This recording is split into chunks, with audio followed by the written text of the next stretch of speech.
Mér byrjaði bara. Já, er það? Já. Hvernig sprakk Instagramið þetta upp? Það var bara svona. Hvernig? Ég fór í COVID. Ég kom úr skíðaferð með svonum mínum. Við fórum í afturvirka 10 daga einangrun. Ég bara, ok, hvað er ég að fara að gera hérna? 10 daga heima. Ég bara reyndi að pinna upp alltaf jákvæða sem hægt var að gera. Bara, ég hef tíma til að elda mat. Ég þarf ekki að elda mat á klukkutíma. Ég get gefið mig 3 tíma að elda mat. Þannig ég hugsa, ok, ég ætla bara að elda veislumat alla 10 dagana. Það verður bara eitthvað rugl. Ok. Og veistu, svo bara var það rútínan, það var heimalærdómurinn hjá þeim og það voru svona, morgunæfingar og það var svona alveg upphæði faraldursins, þannig að við vorum ekki með COVID, en vorum í sóttkví, það voru misvísandi skilabóð, megum við fara bara út yfir höfuð. Þannig við vorum bara inni, við vorum inni í 10 daga. Og það var bara gaman, sko. En svo hugsaði ég, ok, ég er að reyna að vinna hérna úr tölvunni, veitingastafur í COVID var alveg mega verkefni, og ég komst ekki að lesa út af sölusíkarna sem og ég geri og svo framvegis. Þannig að ég hugsaði, mennur svolítið á þessu Instagrami og það eru áhrifavaldar og ég meina, ég gerði einhvern tíma 70 mínútur á þetta, ég meina, ég get að búa til eitthvað content það. Þannig ég byrjaði á þessu og ég bara fór að lega fólki að fylgjast með mér elda, og hérna gerði Beef Wellington og maður bara dutt í þessu. Og ég sá bara, það var bara þvílíkt mikið allt í einu bara aukning í fylgjendahóknum. Og því ég var bara að elda. Hvernig, maður var ekkert skrítið fyrir, þú ert vanur sjónvarpsvinnu, en að vera allt í einu komið með, þú veist, bara að vera með þetta í símanum. Já. Varst það engan tíma einhvern veginn svona átta á vinklunum og hvernig þú ættir að pródúsera þetta? Ég hef ekkert verið upptekinn að því, sko. Okay. Þú veist, ég er bara úvinn og ég er bara, þú veist, stundin tekið undirhöguna með og þú veist, maður er hérna einhvern veginn og maður er ekkert, ég hef ekkert verið upptekinn kannski af því per se, sko. Og ég er ekkert mikið að hugsa þetta, veist, þetta er ekkert eitthvað þetta er ekkert handrit. Nei. Ég bara leiði mér að taka upp og gera eitthvað. En það sem er svo geggjað er það að í þessu símtæki ertu bara að koma með miklu, miklu betri tækni, bæði hljóð og mynd, heldur það sem við vorum að vinna með í sjónvarpi þegar við vorum að byrja í sjónvarpi. Og maður hugsa bara, wow, þú veist, þetta er, ef maður hefði haft þessi tæki. En þú ert líklega, ég hef verið svona að spekulera, þú ert líklega einn mest followaði einstaklingur á Instagram, eða allavega kallmaður á Instagram á Íslandi yfir fertugu. Já, það er svoleiðis, ég hef ekki pælt í því. Að því, Hjálmar grínisti kom inn á tíminn og þá var hann eitthvað að státa sig að hann var númer 2 eða 3 af kallmönnum yfir fertugu og eftir Bubba á einhverjum. Þú ert komið langt fram úr honum. Sko. Já. Ég veit ekki, þetta er engin ambisjón per se, en þetta er alveg, þetta er samt alveg tæki, af því að það sem ég náttúrulega að fást við er að vekja athygli á því sem við erum að gera og fá fólk til þess að vera spennt fyrir því sem við erum að gera og þetta er klárlega mjög góð gluggi til þess. Ég ætla að segja, þó þetta sé ekki ambisjón per se, þá samt þegar þú ert komið með þinn eigin fjölmiðil þar sem þú ert komin yfir 20.000 manns, þá er þetta náttúrulega bara rosalega stór ókeypis auglýsingagluggi. Já, þetta er það og kannski og þar með leið þetta vand með fari líka, en hvað er það sem fyrirtæki er alltaf að reyna að gera? Er þau ekki alltaf að reyna, þú getur bara sagt svo mikið í útvarps- og sjónvarpsauglýsingum eða blaðauglýsingum, að þú vilt að fólk kannski finni sálinn á bak við fyrirtækið. Og það er kannski svona behind the scenes að tjaldabaki kannski hægt að fylgjast með því hjá mér og það er verðmætt af því að við höfum auðvitað ekkert að fela. Það er alveg ákveðin passion á bak við það sem við erum að gera og það finnst mér svolítið gaman að geta deilt með, sko. Ég er mikið verið að, svona, að því ég er að reyna að læra af strákunum sem er að vinna þetta podcast með mér og svona, og þeir eru dálítið yngri. Já. Þeir þekkja þetta, bara eins og Binni sem var einn aðan hjá okkur og svona, þeir þekkja þennan heim að vera einhvern veginn, og þá er þetta mitt þetta svona, þegar maður sjálfur fyrir að stíga inn í þetta, þá fattar maður er alltaf mikill ofhugsari. Þú veist, í dag er þetta bara út með content og nógu mikið content og ekki vera að hugsa það mikið. Er það ekki svolítið þar sem svona einhvern veginn? Jú, ég er náttúrulega líka með einn lengstu stóri bara Íslandssöguna, sko. Ég er að brjóta allar reglur því að maður þekkir þessa ungu öflugu stráka sem er á fullu í þessu. Og maður fekk svona ABC, hvað má ekki. Ekki á mikið, ekki reynda að vera stuttur, þú vilt ekki að það er bara alltaf lægi þótt að þú bara nennir ekki að horfa á mig og bara flettir yfir mig, það er bara alltaf góðu. Er þetta ekki líka alltaf þannig að það þurfa ekki að vera neina reglur í þessu? Ég er svolítið þar, sko. Og ég er líka þar að þetta var mantra sem við gerðum meiri síðan þegar við vorum í 70 mínútum og þá var það þannig sko, hvernig ætlum við að halda út, við erum að hverjum einasta virka degi með þátt og ef við ætlum að leika einhvern karakter sem að við og gerum alltaf, þú ert karakter allan dag og þú ert sonurinn og svo ertu elskuginn og svo ertu vinurinn og svo ertu opinbera persóna þú fyrir í búðina, við erum alltaf að leika einhver hlutverk, en ef þú nærð að verða sjónvarpsmaður þar sem að þú ert korið þú sjálfur og getur svo ýkt kannski einhver element í þínu kori, þá er mjög auðvelt að vera alltaf eins. Akkurat. Þá er auðvelt að vera stöðugur. Leikarinn er alltaf að koma sér í karakter, því að hann þarf að vera karakter. Það er hæfni leikarana. Hann geta verið í leikriti aftur og alltaf verið karakter sem er langt frá þeim sjálfum. En við fjölmiðlamenn, við þurfum að vera svolítið ekta. Er það ekki? Ég hef oft sagt, þegar fólk er að spyrja um sjónvarp, að þetta er rosalega vægðalaust miðill, af því að einhvers staðar er fólk að sjá þig og ef það er mikið skekkja, ef þú ert mikið að reyna að vera einhver annar en þú ert, þá er eitthvað svona off, þá sér fólk smá í gegnum það. Er það ekki? Ég er 100% þar, sammálaður. Og svo er annar kostu við það, ef fólki líka vel við þig eins og þú ert, þá er mjög auðvelt að viðhalda vinsældarum. Akkurat. Ekki satt. Akkurat. Þannig að sko, það var, og þegar ég hugsaði tilbaka mína, við vorum 23 ára, þegar við settum okkur þessar lífsreglur sem að vorum frekar þroskaði sko, að maður hugsar út í það. Við vorum líka með aðra reglur, það var bara, og það var svona eitthvað samkomulag sem við Jói settum okkur sjálfur. Það var, við erum ekki á djamminu. Káttu við með því? Bara við erum ekki aðgengilegir á djamminu. Já, þið bara fóruð ekki til... Nei, við bara vorum í mataklubbum og við tókum þetta bara heim. Það er frábær pæling. Já, af því að Ísland er bara lítið land. Og ef þú tekur 4 helgar í röð þá ertu búin að heita bara 80% þjóðinni sko.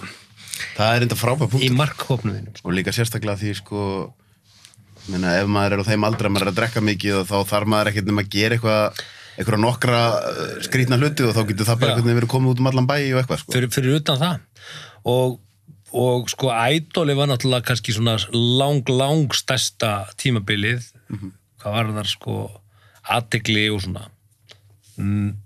og sama sagan þar við í loka þáttunum tókum við alveg bjór með krúinu eftir þátt en það var ekkert djam, það var svo bara heim. Þetta finnst mér interesting að því að við verið búin að setja eitthvað svona að því að ég ætlaði, þú ert komin inn á nokkra hluti sem ég ætlaði að tala um því 70 mínútur og Idolið og allt þetta því veist að því ég er svo mikið verið að velta fyrir mér í gegnum tíðin þetta með sko, þú sér fréttamannin og hann er rosalega svona alvarlegur og þá er rosalega mikið reglum en svo er svona einhvern veginn svona léttara sjónvarpsefni að það eru ekki reglur en það er einmitt oft þannig að það vandasamasta er oft þegar þú ert að gera sjónvarpsefni þar sem þú þarft svolítið að vera þú sjálfur sem er oft bara grínefni að því fréttamaðurinn er í hlutverki sko. Það er bindi og eitthvað svona þannig að þið voruð þá með ákveðna ritstjórnar svona innan gæsala bara ritstjórnar reglur Já, bara þarna var allavega þetta út á við af því að ég man ekki hvort að ég held að það hafi verið Gummi Jóns í sálinni sem gaf okkur heilla ráð ungir aldrei, hann sagði sko að því við fórum heldur aldrei í séð og heyrt sjáðu nýju álfelgurnar mína, þegar við fengum afslátt af álfelgum við vildum þetta ekki fórum ekki innlítið útlit til þess að fá fría kaffivél fórum aldrei í þennan rúnd Það bara með þetta ákvörðin? Já og það ráð fengum við held ég frá Gumma Jóns í sálinni, hann sagði sko það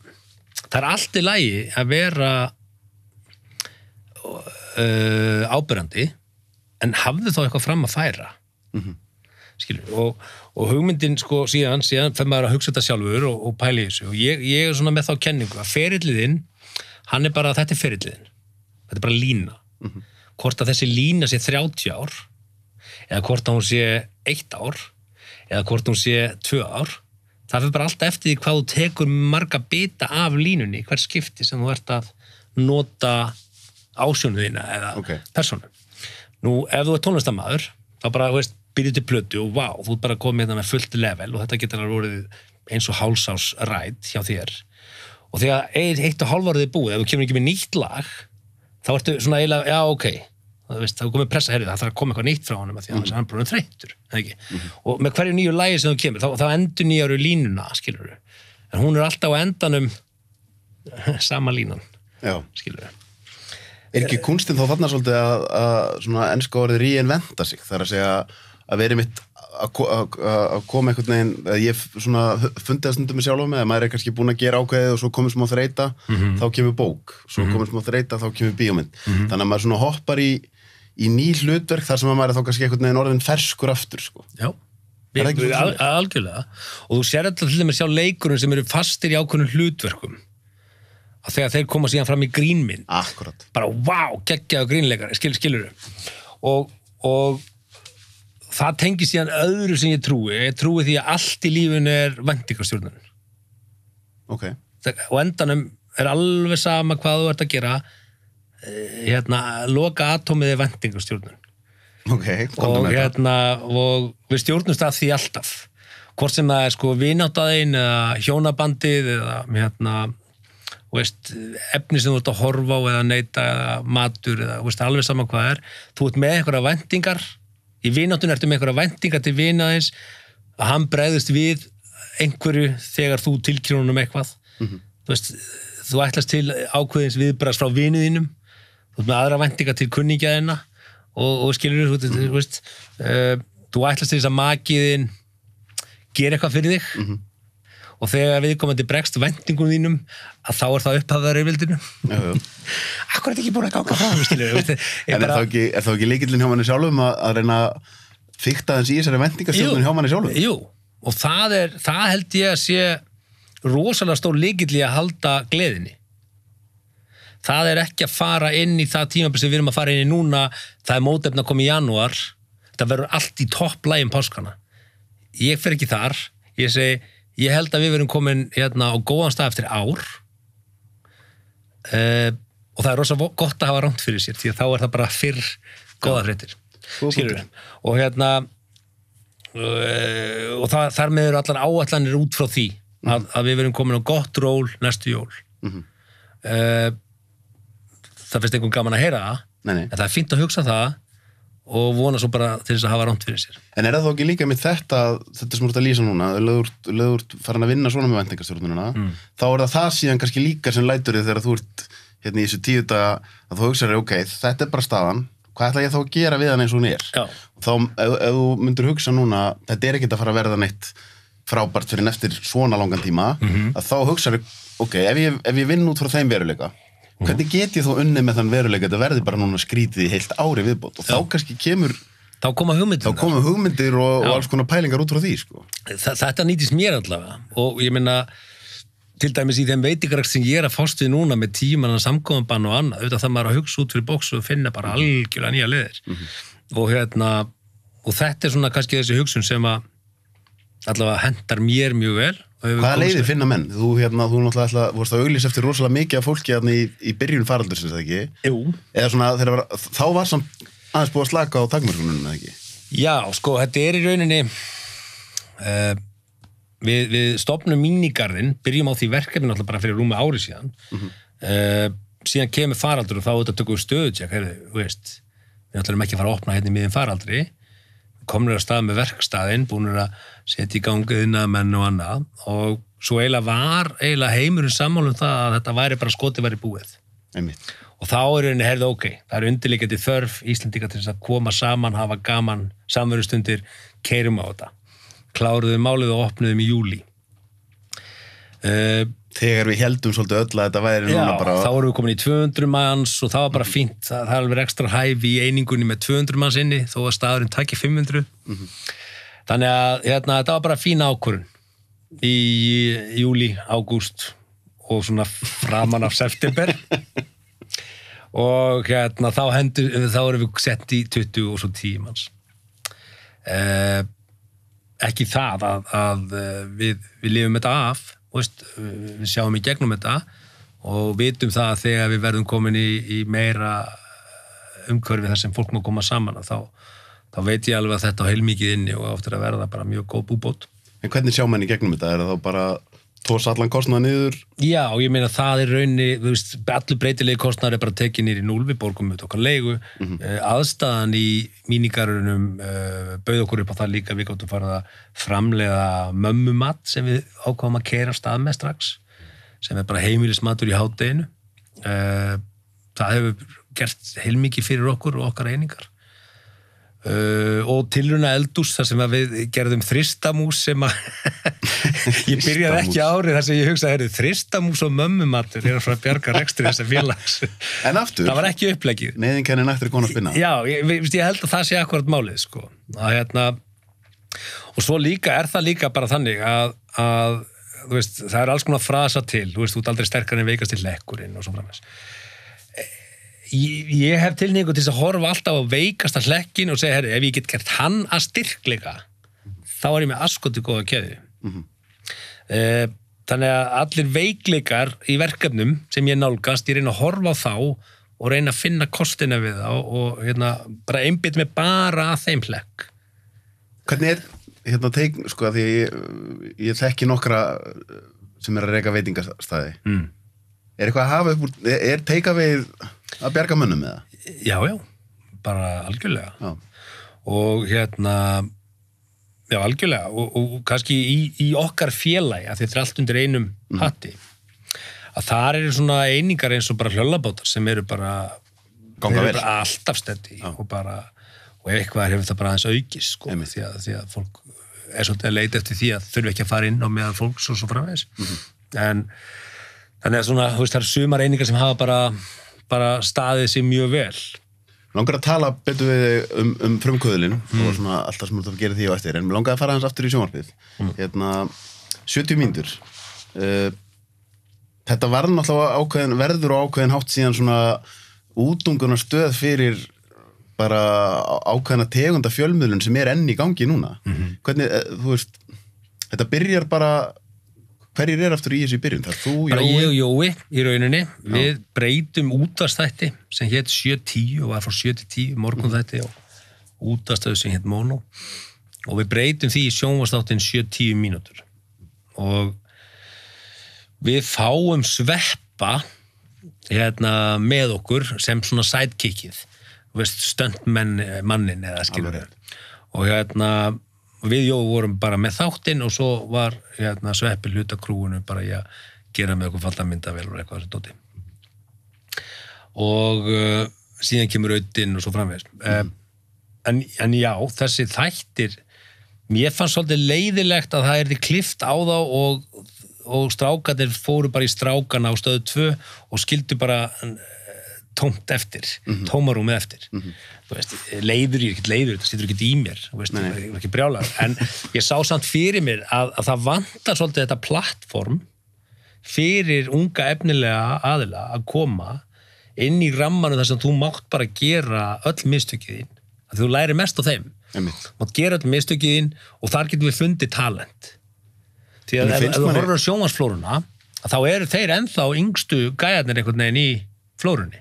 Já, ég einmitt og þeir eru bara orðnir og gamlir til þess að vera yngstu gæjarnir í flórunni. Algjörlega. Okkur vantar flotta einstaklinga á aldrinum 20-30 sem að gera ferskar skemmtilega hluti í sjónvarp. Sem skrítið að því á sama tíma höfum við aldrei verið með meira ungu fólki að búið til content í gegnum símana sína. Rétt. Þannig að en þeir hafa ekki fengið sömu skólun, sko. Þú veist, ég segi, það aðeins annað að vera í sjónvarp heldur en að vera í símanum sínum, sko. Það alveg stigsmunur hérna á milli og það vantar... Í hverju liggur sá stigsmunur? Að fylgja formi, skilur. Að fylgja forminu, að kunna á vélina, skilur. Veist, ekki að líta undan og veist, í síma þá getur við verið að tala svona, þá getur við verið að gera eitthvað svona, skiljið, veist, ég meiri sér uppvís að því að vera fíkt í árun á mér í símanum. Þú veist, sjónvarp aðeins formlegra á þess að það eigi að vera það. Ég veit ekki hvernig ég get dýst því. Þú þarft að geta verið venjulegur en samt formfastur. Einmitt. Og óháð því hvaða content út að taka fyrir. En svo línundar að blörrast svo mikið. Því svo eins og bara þessi þáttur sem við erum í hér núna. Hann svona 80% hlustun, en við erum samt líka í mynd. Og ég alveg að gera hluti hér sem ég hefði aldrei gert þegar ég var í sjónvarpi, sko. Akkurat. Þannig að þetta svona, og ég rætti þetta dálítið Aron Móla, hann ólíkt, sko, okkur, við erum aðeins, þú náttúrulega miklu meir en ég byrjaði að brölta á samfélagsmiðlum, en kemur úr hinu umhverfinu. Og meðan að síðan maður eins og hann, sem byrjar á Snapchat og Instagram, og endar síðan í leikhúsinu og með hlutverki ófærð og þetta svona skemmtilegt að pæli kemur öðrum megin inn í þetta þetta er svona skemmtilegt að pæli hvori megin þú ert að koma og þetta með að koma í gegnum þessa formlegu leið, það kennir manni náttúrulega heilmikið. Hvað fannst þér þú læra mest á því einmitt að svona þurfa að vera inn í þessu formi sem þú ert að tala og þurfa svona að lúta reglum sjónvarpsins? Já, sko það sem ég finn núna á Instagram það að ég bara stjórna því sem ég ger og ég bara gera sem ég vil og það er engin tímamörk á því en það ég með mjög löng stóri en í sjónvarpi þá ertu bara með glugga, þetta tíminn þetta þarf að vera svona og þetta fyll upp í þetta spott og þú ert einhvern veginn ég veit ekki alveg hvort ég get einhvern veginn lýst í öðruvísi en einmitt bara, það bara meiri formreglur á því sem þú þarft að fitta inn í. En hvernig í fjandanum fóruð að því að fylla í svona mikið af mínútum? Þetta rosalega magn. Hverjum degi? Ég bara hugsa að gera sjónvarp. Þið voru að gera þetta hverjum degi. Já. Sem alveg galið í sjálfu sér. Þetta var 70 mínútur þáttur, 30 mínútur voru tónlistarmiðbönd. Þið voru með tónlistarmiðbönd á milli atriða og svona. En þetta var megnið á þessu algjört rusl. Veist, það er bara svona í rómantískri sín tilbaka að þetta hafi verið æði. Það var ekkert annað í boði. Þetta var megnið á þessu bara frekar mikið rusl. En, þú veist, að taka kvikmyndatrailer og tala yfir þá. Það vinsæll subscriber account núna á YouTube sem gerir þetta, sem í þessu götuspjalli sem við vorum í. Þú veist, og hvað heitir það? Þeir eru með svona íþróttatal, þeir taka ameríska fótboltan og tala fyrir þá. Þetta er bara götuspjall sem við vorum að gera. Þú veist, þannig að við náðum alveg að fylla, lengja tímana, sko. Já, ég meina það ég held að það sé enginn sem hafi gert þetta ég hef ekki heyrt talað þátt sem er svona langur content-wise á hverjum einasta degi í 3 ár og alltaf að reyna að vera sniðugur sko, eða fyndin. Hverjir fóru í gegn, þú er búin að nefna Sveppa, Audda svo komu Hugi, hverjir komu fleiri inn í þetta? Pétur Jóhann auðvitað. Já, Pétur Jóhann finnst maður í Íslands var með útvarpsþátt. Ég fekk hann fyrst í pröfu að því að ég fekk beiðnum það að taka við af Jóni Gnarr þegar hann var með Gnarrenburg sem þótti vist algjört flopp. Ég fór og gerði nokkra pilotþætti af skemmti þetta á Stöð 2 og fekk þá Pétur Jóhann fyrst með mér inn í þar pröfur sem svona átt að vera með í því sko. Sem endaði síðan í því að bara herðu ekki komin í 70 mínútna teimið.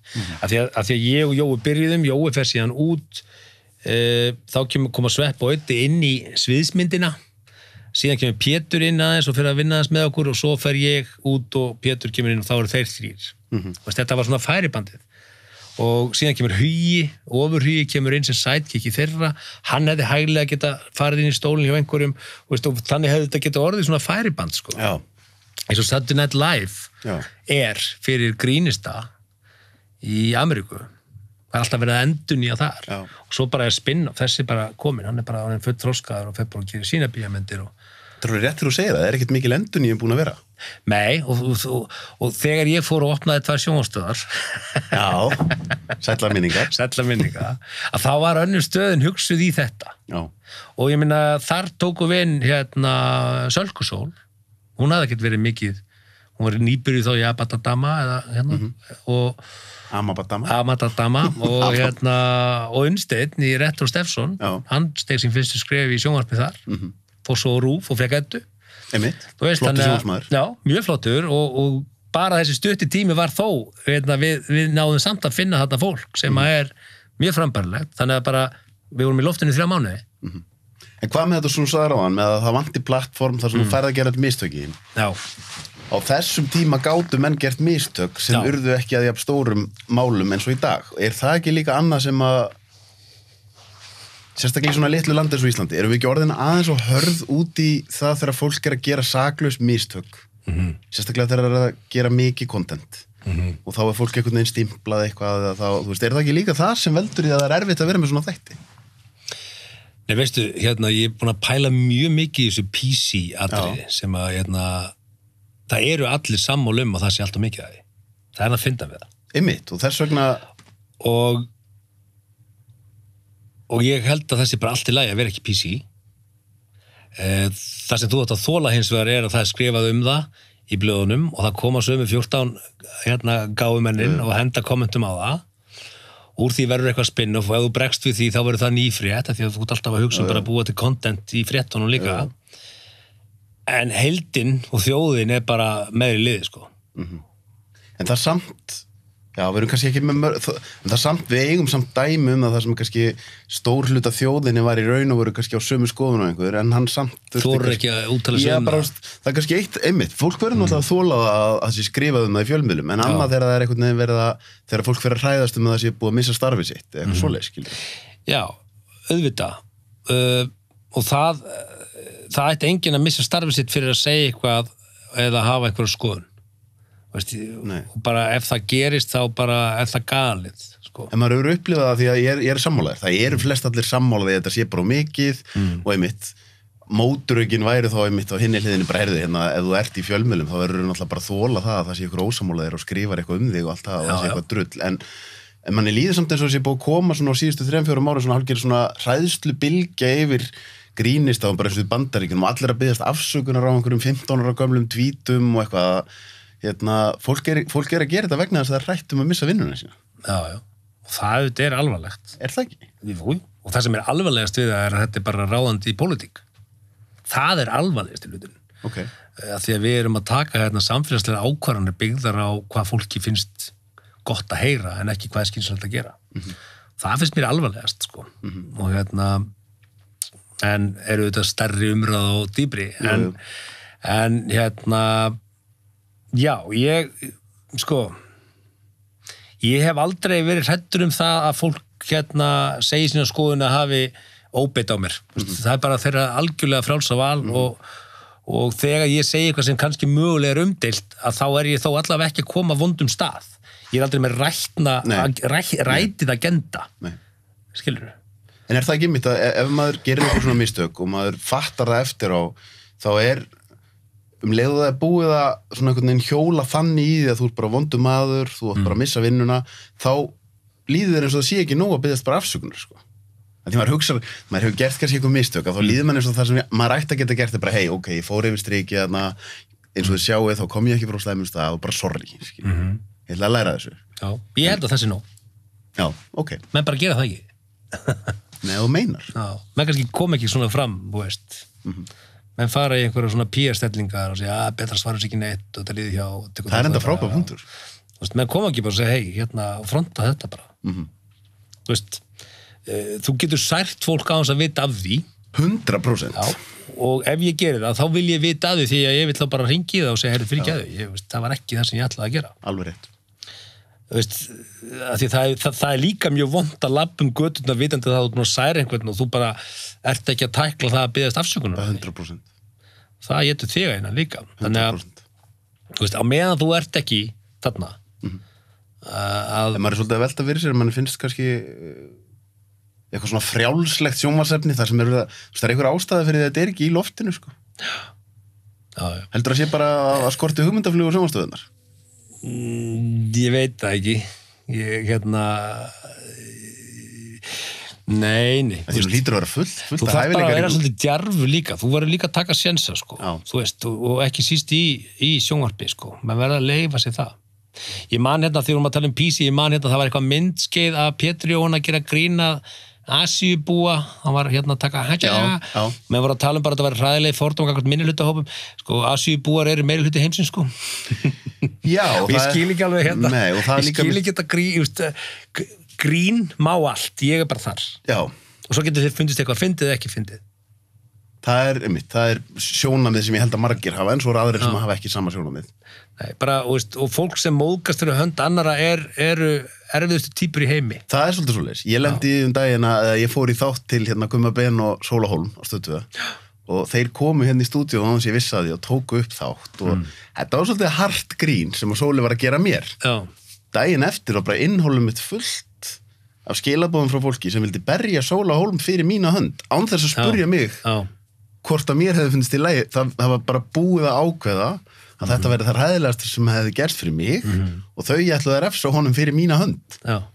Væri ekki ágætt að spurja mig fyrst hvort það var svona skilur. Það er það sem maður ég lenda alveg í því en þetta í dag að fólk bara, finnst þér þetta í lagi gagnvart þessu fólki? Ég segi, fyrir ekki, þekkir þú til eða eitthvað, nei, það er fólki sem móðgast fyrir hönd annara sem er erfiðasta fólk sem þú getur hitt og það er bara ákveða að þetta sé hræðilegt og sama skapi að þá náttúrulega erum við, ef þú ert að gera grína einhverjum, að þá verður þú líka að þola grínið 100%. Og það eru líka til þeir sem þola það ekki. Og það eru hinar verstu típundar. Það er mjög góð. Það eru þeir sem gera grína öllum og svo er eitthvað aðeins nýtt í þá bara hvað, þú veist.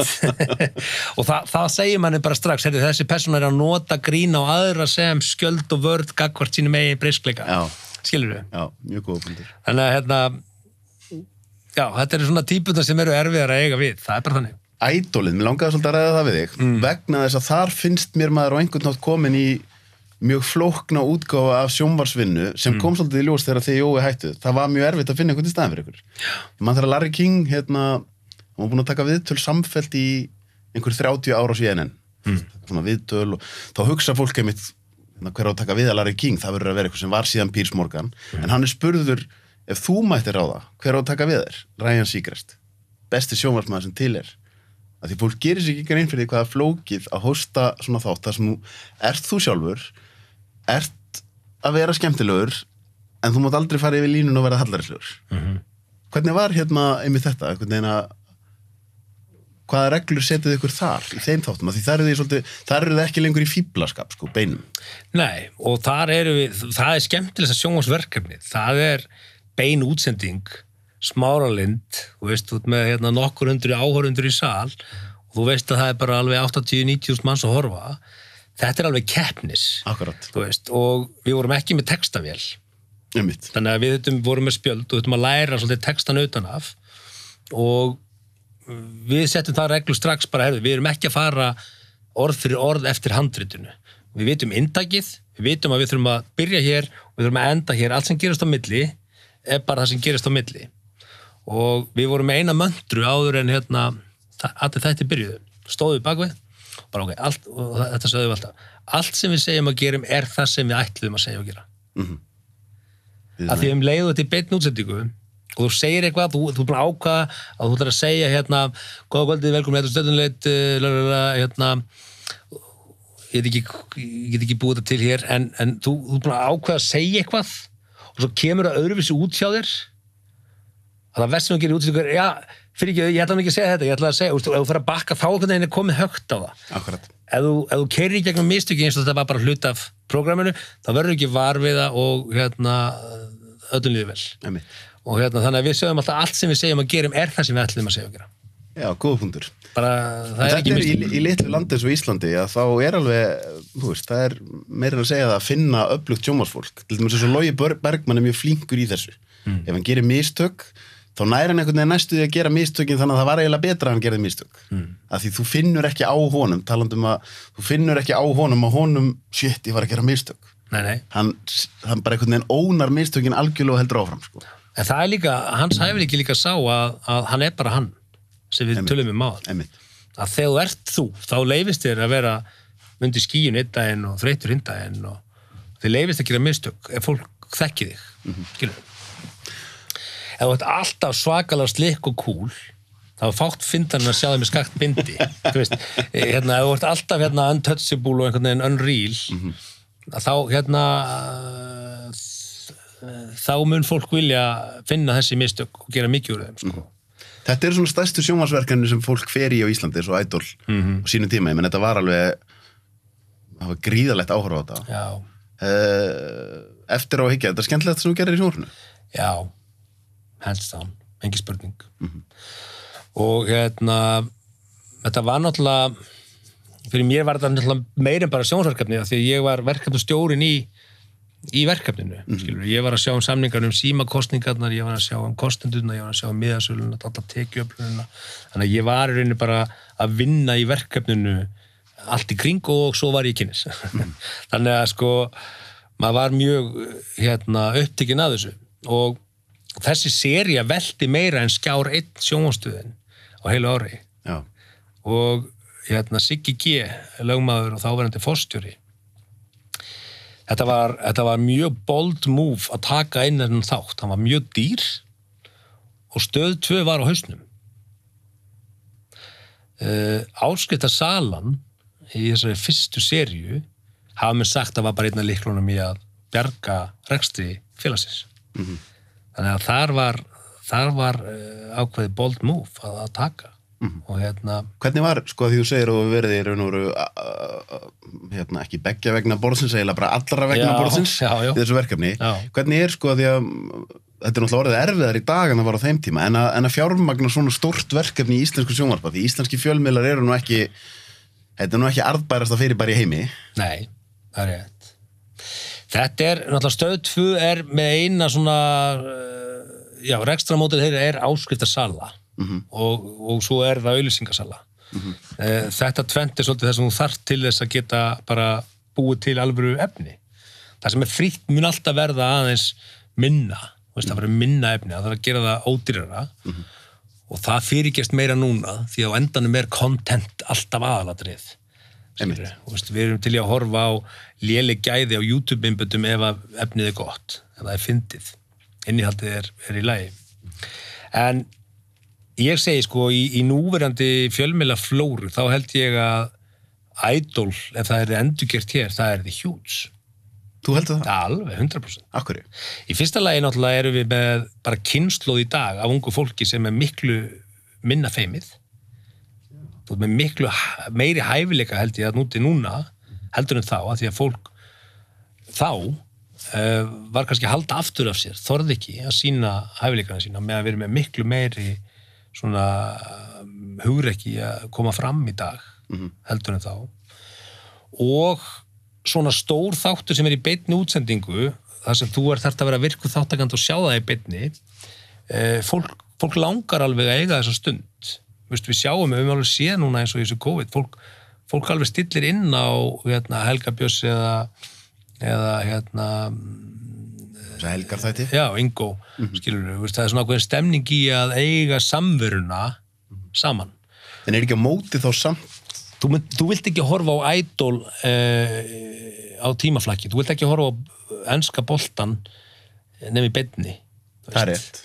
Þannig að það kemur inn í línulega dagskrá. Það er eiginlega eina sem getur selt áskriftir í dag. Já, og þessna segir sko að svona hæfileika þáttur eða eitthvað, Iceland Got Talent eða eitthvað svona, ég held að menn séu svolítið að vannmeta hvað slíkt production myndi geta gert. En þá að því ég tók þátt í fyrstu seríuna Allir geta dansað. Já.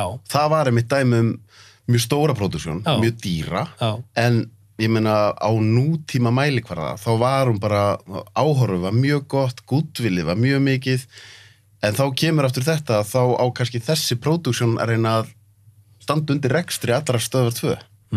Það er svolítið vandamálið versus það að þú væri kannski með þetta bara sem eitt verkefni eða eitt projekt sem væri kannski pay-per-view eða eitthvað svoleiðis. Er þetta ekki alltaf erfitt í nútímanum að vera með að reka heila sjónvarpsstöð í línulegri dagskrá? Jú, ég held almennt sé það þannig, sko. Þú veist, horfðu á boxbardagana sem að generata milljarða í tekjur. Þú veist, fólk hafa stillin á YouTube að kaupa sig inn á einhvern bardaga af ekki einu svona boxurum, sko. Þetta bara skiptir ekki máli hverjir að mætast í hringnum, sko. Þetta bara verið eitthvað með mikið af following. Sko, ég held að sé alveg markaði fyrir beinar útsendingar og fólk vil sjá það í beinni útsendingu. Hvað það er síðan bara hversu stórt verkefnið það svona síðan bara eitthvað sem þurfa að meta. Ég held að tónlistatengdu þáttur sé alltaf vinsæll.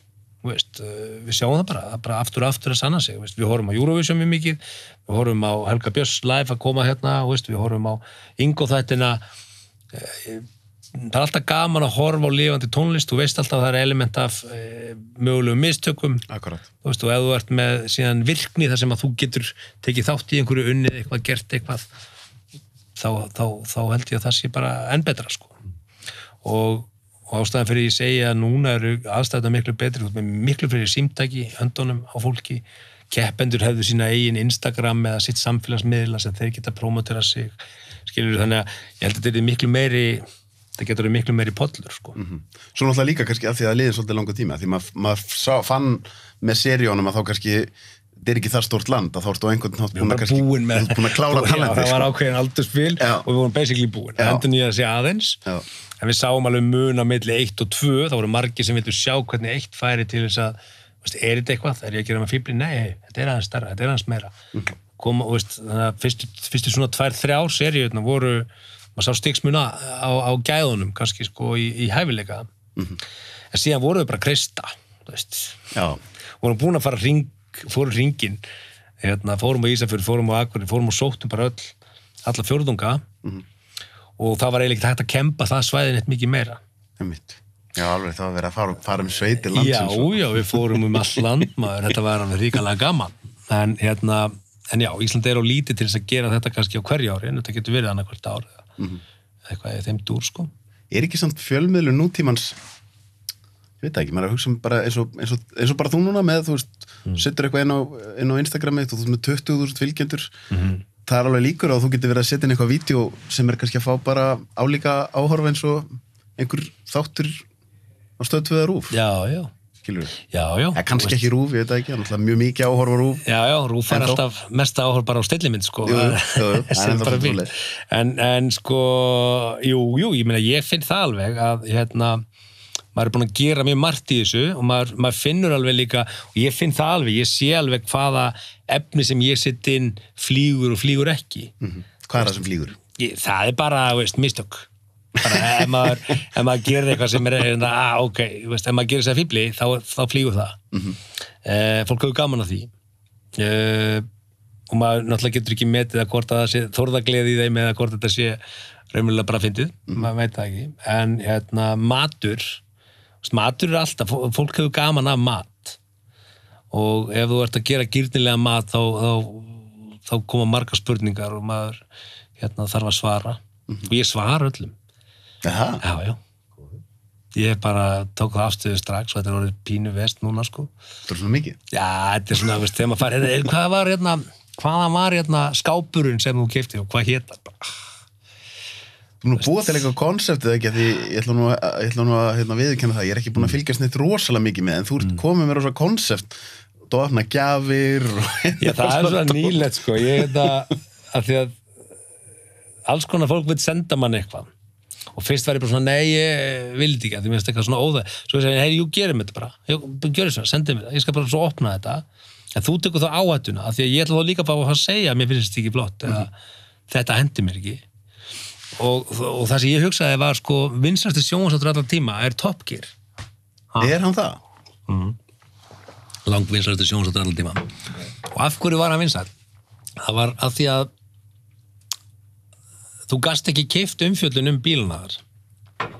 Þeir keyptu bílinn, þeir pröfugerðan og gáfu honum einhvern. Þannig að þú vissir að þegar þeim fannst eitthvað drasl, þá bara var það drasl.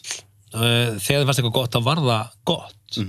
Og mér finnst það svona pínu elementið að því að þetta er ekki atvinna mín, ég veit að þetta er atvinna annar, þannig að mér leifist kannski þá bara að segja bara, já, þetta er ekki, og ég þarf ekki að drullið við vöruna, ég segi, þetta bara henda mér ekki, þetta er ekki minn smekkur. En er þarna ekki komin ákveðin svona líkitt sem er mynd að þegar maður horfði á Idolið Bandaríkjanum, þá var Simon Cowell svolítið, að því að hann var gæinn, þá voru alltaf allir að bíða eftir í hvað hann myndi segja. Já. Að það er svona gæinn sem þorir að segja óþægilega hlutina og jafnvel eitthvað sem var slæmt. Já. Hann var samt að gera öllum greiða, höfum það alveg á hreinu. Því að ef þú kemur algjörlega laglaus að syngja, þá ertu ekkert erindi, þá ertu með rangkumið í kollunum og ef þú segir eitthvað sér gott og haltu áfram, þá ertu bara að örfa þessa rangkumið í staðan fyrir að bara, nei, hætt að syngja. Algjörlega, en það sem ég kannski meina er að í allri tegunda fjölmiðlun, að þá finnst mér í finna að fólk er komið með svolítið leið á þessu svona við skulum kalla svona glassúrhúðun þar sem þú veist að sjá allir að einhver er bara ekki góður að syngja og það er bara einn gæði sem segir það sem allir er að hugsa. Þá er það sem að fólk kann að meta, sko. Og alveg eins og núna talandi um stjórnmálin, sko. Og þá upplifum maður að ég var að setja í loftinu í gær fyrsta viðtali við stjórnmálamanni sem þætti eftir bara fyrsta annan þáttinn þar sem ég tók viðtali forsætisráðherra og ég valdi þann stjórnmálamann sem er svona þekktur fyrir að vera óvinsæll, Brynjar Níelsson. Því mér grunar bara það sé svo sem fólk hefur mestan áhuga að heyri, sko. Er þetta ekki svolítið smá leikill þarna? Við erum búin að vera svona einhvern veginn svolítið lengi þar að sko, þeir sem þóra að segja satt og þóra jafnvel að vera óvinsælir og þóra Ef þú myndir opna eitthvað og segja þetta bara algjört fucking drasl, þá væri það alveg líklega til þess að fólk væri að deila því heldur en að það væri enn einn að tala vel einhverja vöru. Já, ég meina, líklega, ég myndi kannski aldrei segja eitthvað væri algjört drasl, en ég meina, ég held að það sé bara hluta því líka að vera trúarlegur, það að þú sért bara aftur, þú sjálfur, og ef ég þarf að þykjast fíla einhverja vöru sem ég fíla ekki, að þá ertu orðin, þá ertu ekki ekta, sko. Og þú sagðir óvinsætt Brynjar Níelsson, sko, ég er ekkert alltaf sammála Brynjari Níelssoni, en ég ber virðingu fyrir því að hann segir skoðun sína. Ég er ekki alltaf sammála Steingrími J, ég ber þó virðingu fyrir því að hann er á ákveðna línu og hefur ákveðna skoðun. Og þetta finnst mér, að því þú tala um stjórnmál, þetta vantar í stjórnmálin. 100%. Að við verðum að bera virðingu fyrir fólki þó að það sé ekki, ég sé enga veginn sammálaðir. Mér finnst þetta svo galin pæling. Það hefur vantað. Mér finnst þetta svo galin pæling að það sé gott fyrir mig að einhvern veginn engin stjórnmálamaður segir neitt sem ég er ósammála. Það besta fyrir mig ef einhver segir eitthvað sem ég er rosalega mikið ósammála, þá er hann að gefa mér mjög skýran valkost. Ok, þá kýs ég þig ekki. Frábært, ég veit hvað ég hef þig. Það versta er eitthvað sem er að reyna að vera vinur allra, svo bara þegar kosningarnar eru búnir og hann er komið með 4 ár, þá bara gera hann eitthvað allt annað. Er það ekki Og þá verður leikurinn hans að reyna að tala sig inn á að hann hafi staðið við það sem hann sagði eða meinti þegar hann sagði það. Þetta er galt. Við erum öll komið með nóg þessu. Já, og það eru kosningar næsta haust. Og það sem að ég hef svona svolítið verið að reyna að segja í þessum viðtölum sem ég er þó að taka að við megum ekki láta það viðgangast að við séum svo þreytt á pólitískri umræðu, við nennum ekki að pæla í henni. Nei. Og endanum ákveðum bara að kjósa það sem við treystum mest, útlitslega, fastlega, einhvern veginn, af því að sko allt í stjórnmálum snýst allt í okkar lífi. Akkurat. Stjórnmál snúast í grunninn allt sem okkur snertir í lífinu.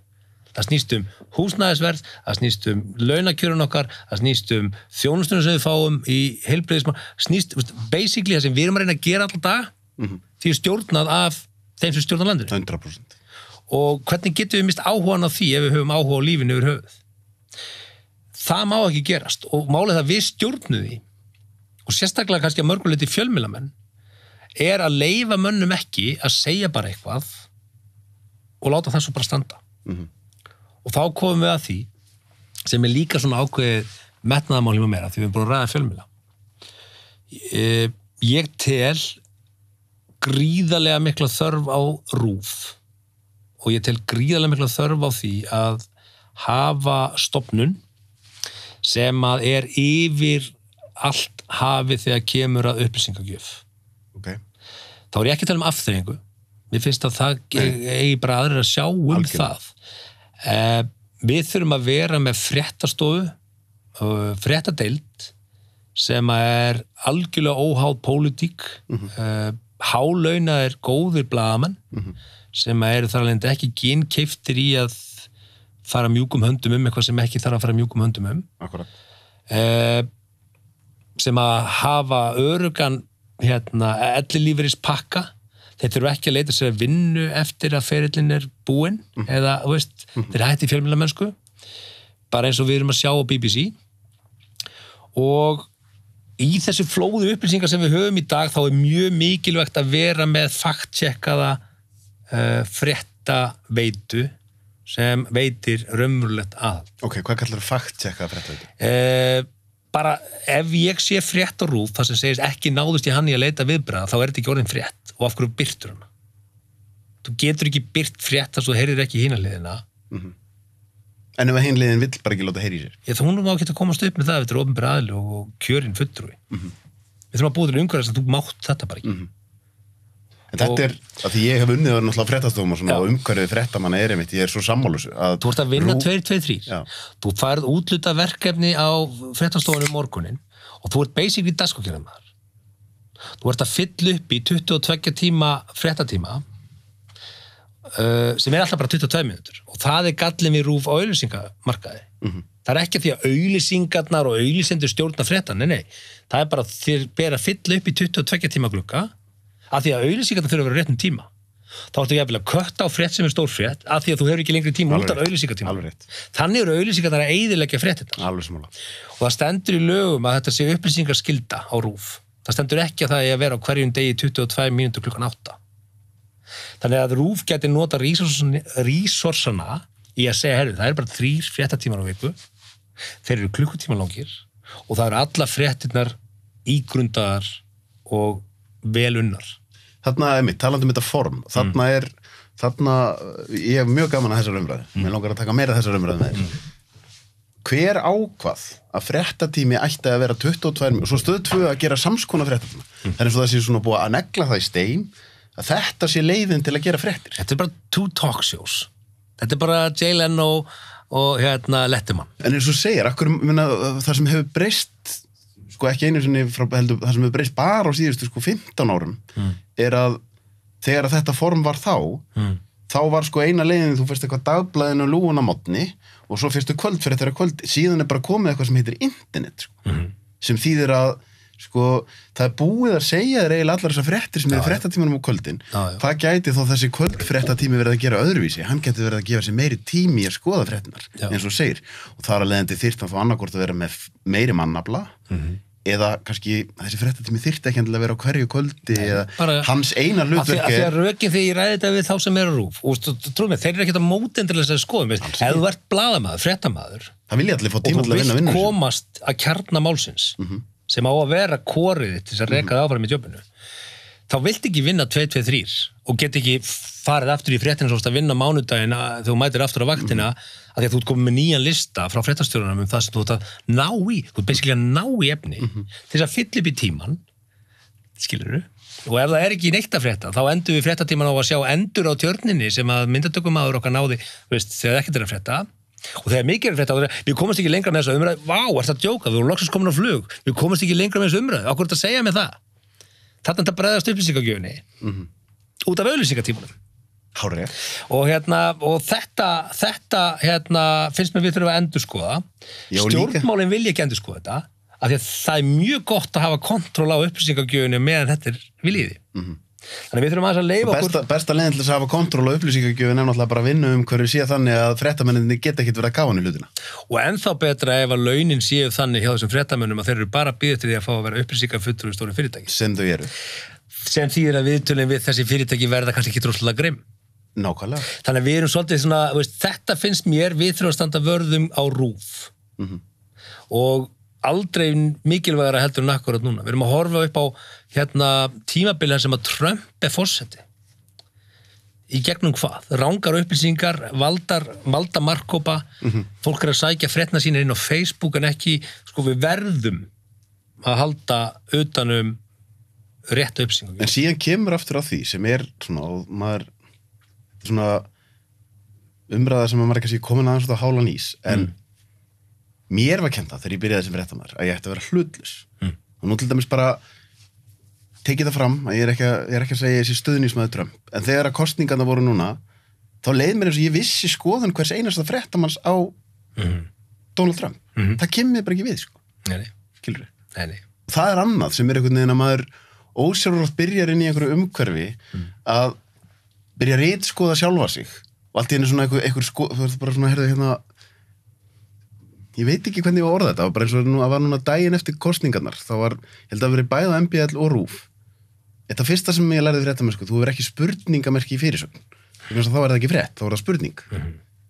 Sögulegu sigur Biden, spurningamerki. Heldur að þessi frétt hefði verið sögulegu sigur Trump, spurningamerki? Aldrei.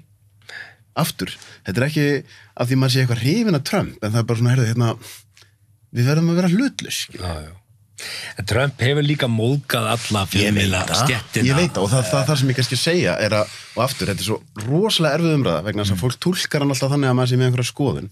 En Kristinn Hrafnsson, sem ég ber mikla virðingu fyrir sem fjölmiðlamanni, hann er bara einn á aðalmönnunum í Wikileaks svona. Hann hefur verið að benda á það sem Trump á ákveðin hótt tókst. Var hann fer í stríð við fjölmiðla frá fyrsta degi sem veldur því að fjölmiðlandir á móti fara einhvern veginn að verða svolítið það sem að hann er að segja þeir séu og þeirra dagskrá, eins og bara CNN. CNN hefur farið frá því að vera bara rosa flott fréttastöð yfir í að vera bara stöð sem gengur út og að vera mótið Donald Trump í 24 tíma á dag. þá svolítið svona honum búið að takast þetta ætlunarverk, að það einhvern veginn, hvar á ég að ná í upplýsingarnar ef ég get ekki, Fox hér, CNN hér, þess hér, hvar hlutleysið? Og það kannski... Og þar kemur, eins og þú ert að segja, þar kemur miðill eins og RÚV mjög sterkur inn, vegna þess að þar á að geta verið hlutleysið. Já, og bara, tökum bara núna, við erum í COVID og við horfum á tölfræðu COVID, fréttirnar sem við fáum bara svona margir smittust í gær, svona margir voru utan sóttkvíar, samtals svona margir búin að vera inni, hérna svona, þetta svona sömu tölunar. Það sem vantar fréttaskýring á heildarmyndinni. Af því að þú ert klárlega, og þetta komið aftur að því, sko, ef einhver velti fyrir sér að það séu aðrir slæmir hlutir að eiga sér stað samhliða COVID, af því að við erum öll sammála, við viljum standa vörðum þá sem veikir eru. 100%. En það bara fullt af öðrum hlutum að brotna í samfélaginu til hliðar. Við þurfum að vera með aðra töflu til hliðar hér. Svona margir atvinnulausir, skilurðu. Tíðni sjálfsvíga, þú veist. Það eru aðrir mælikvarðar líka, skilurðu, sem þarf að mónitora. Bara 100%. Já. RÚV hefur ekki gert eina fréttaskýringu á COVID. Svo ég veit, ég hef ekki séð það. Ég gerði í Kveik, held ég, eina fréttaskýringu, en aftur, það þetta og mér líður eins og, sko, ég sé, þú veist að því ég fyrirverandi fréttamaður og eitthvað þinn, ég svo oft búin að tala þetta í þessum þætti, bæði þess að við erum að tala núna um COVID og líka eitthvað þinn gaggrín og manni líður eitthvað þinn alltaf eins og maður sé svona gæinn sem þykist vita allt best, en bara sorry, Við erum ekki að gaggrina fólki sem vinnur vinnuna. Nákvæmlega. Við erum að gaggrina vinnu umhverju sem það látið vinna í. En til dæmis núna, það eitthvað óeðlilegt við að við séum búin að vera með eitthvað sem búið að setja heiminn á hliðina í 7-8 mánuði og Ísland alveg á hliðina. Enga fréttaskýringar bara, hvernig efnahagur íslenska ríkissjóðsins, hvað mikið að fara út, hvað mikið að koma inn, hvað getum við lengi að höndla þetta, hversu mikið með það koma niður á heilbrigðiskerfinu ef við höfum þetta svona í langan tíma. Það bara 1. 2. Hvernig geðheilsa þjóðarinnar? Hvert hún búin að vera að fara í COVID? 3. Hvert litlu fyrirtækin búin að vera að fara síðan að COVID byrjaði? Hvaða afleiðingar mun það hafa ef þau eru bara að fara að hrúast inn í eignasöfn bankana? Og svo framvegis, og svo framvegis, og svo framvegis. Nei, það bara, svona margir voru smitaðir af COVID í dag. Ég get bara náði það hérna inn á covid.is, sko. Ég ætla að fá, akkurat, ég ætla að fá að bara benda þér á eitt. Af því að núna hérna, 3. desember, ekki? Þegar þetta sagt. Passar. Hvað mörg viðtöl við efnahagsmálaráðherra? Bjarna Ben, fjármálaráðherra. Hvað mörg viðtöl? Hann búin að vera fucking horfinn. Hann er horfinn. Nei, ég meina, öll stjórnsýslan er horfinn. Við erum búin að, nota benni, sko, Þórólfur hefur staðið sér gríðarlega vel sem sóttvarnalæknir. Hann er margbúin að segja að mínar tillögur byggja eingöngu á sóttvörnum. Víðir svo í framkvæmdavaldinu því sem að heilbrigðisráðherra ákvöður eftir að hann er búin að leggja fram sína tillögur. Við erum búin að vera í tunnel vision út frá sóttvörnum allan tíman. Algjörlega. Það búið að halda, kannski 2 svona, það sem að stjórnmálamennir koma í eitthvað voða flottu hérna í Hörpu og hverju mættu, það var forsætisráðherra, það var dómsmálaráðherra, það var hérna menntamálaráðherra og heilbrigðisráðherra. Það mættu þarna, 4 flottar og ræddum hann, engin efnahagsmálaráðherra.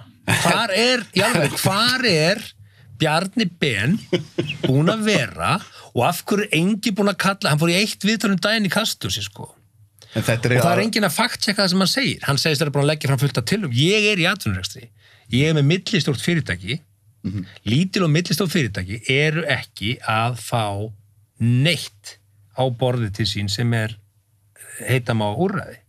Það bara staðan. Og talandum bara svona endurskipulagningu viðskiptalífs á Íslandi. Þetta gerist alltaf í hrunum, þetta gerist í hruninu síðast. Hvað gerist? Það sem gerist að það eru litlu og meðalstóru fyrirtækin sem eiga erfiðast, þau fara í þrot, svo koma hákallandir að kaupa allt á brunaútsölu, sko. Og svo verður ákveðin endurskipulagning á viðskiptalífinu, og það heldur engin umræðan það. Hvert fer íslenskt viðskiptalíf ef að það bara stráfellast hérna lítil fyrirtæki á næsta ári til dæmis, sko? Sko, ég segi sko, þau kannski stráfællast ekki. Það sem við þurfum átt og gráðu í þessu samhengi það 80% allra fyrirtæki á Íslandi eru lítil og miðstór. Og þetta tengir síðan bara málum eins og bara, nú lífskjarasamningurinn að skella á í janúar.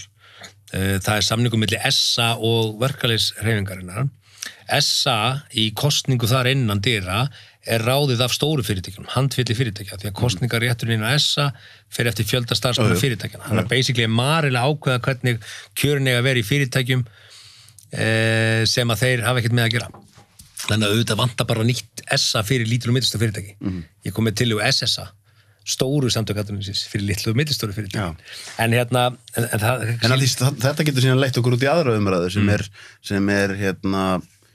hvernig ætlum við að vera með sustainable samfélag ef það alltaf stærri hluti fólksins sem á atvinnulífsbótum, örorku, ellilífeyri og svo framvegis. Það er að segja, það verður að búa til umhverfi þannig að frumkvöðlar og þeir sem eru með að þeir geti verið að í raun og veru blómstra til þess að sé hægt að standa undir öllu hinu, sko. Já.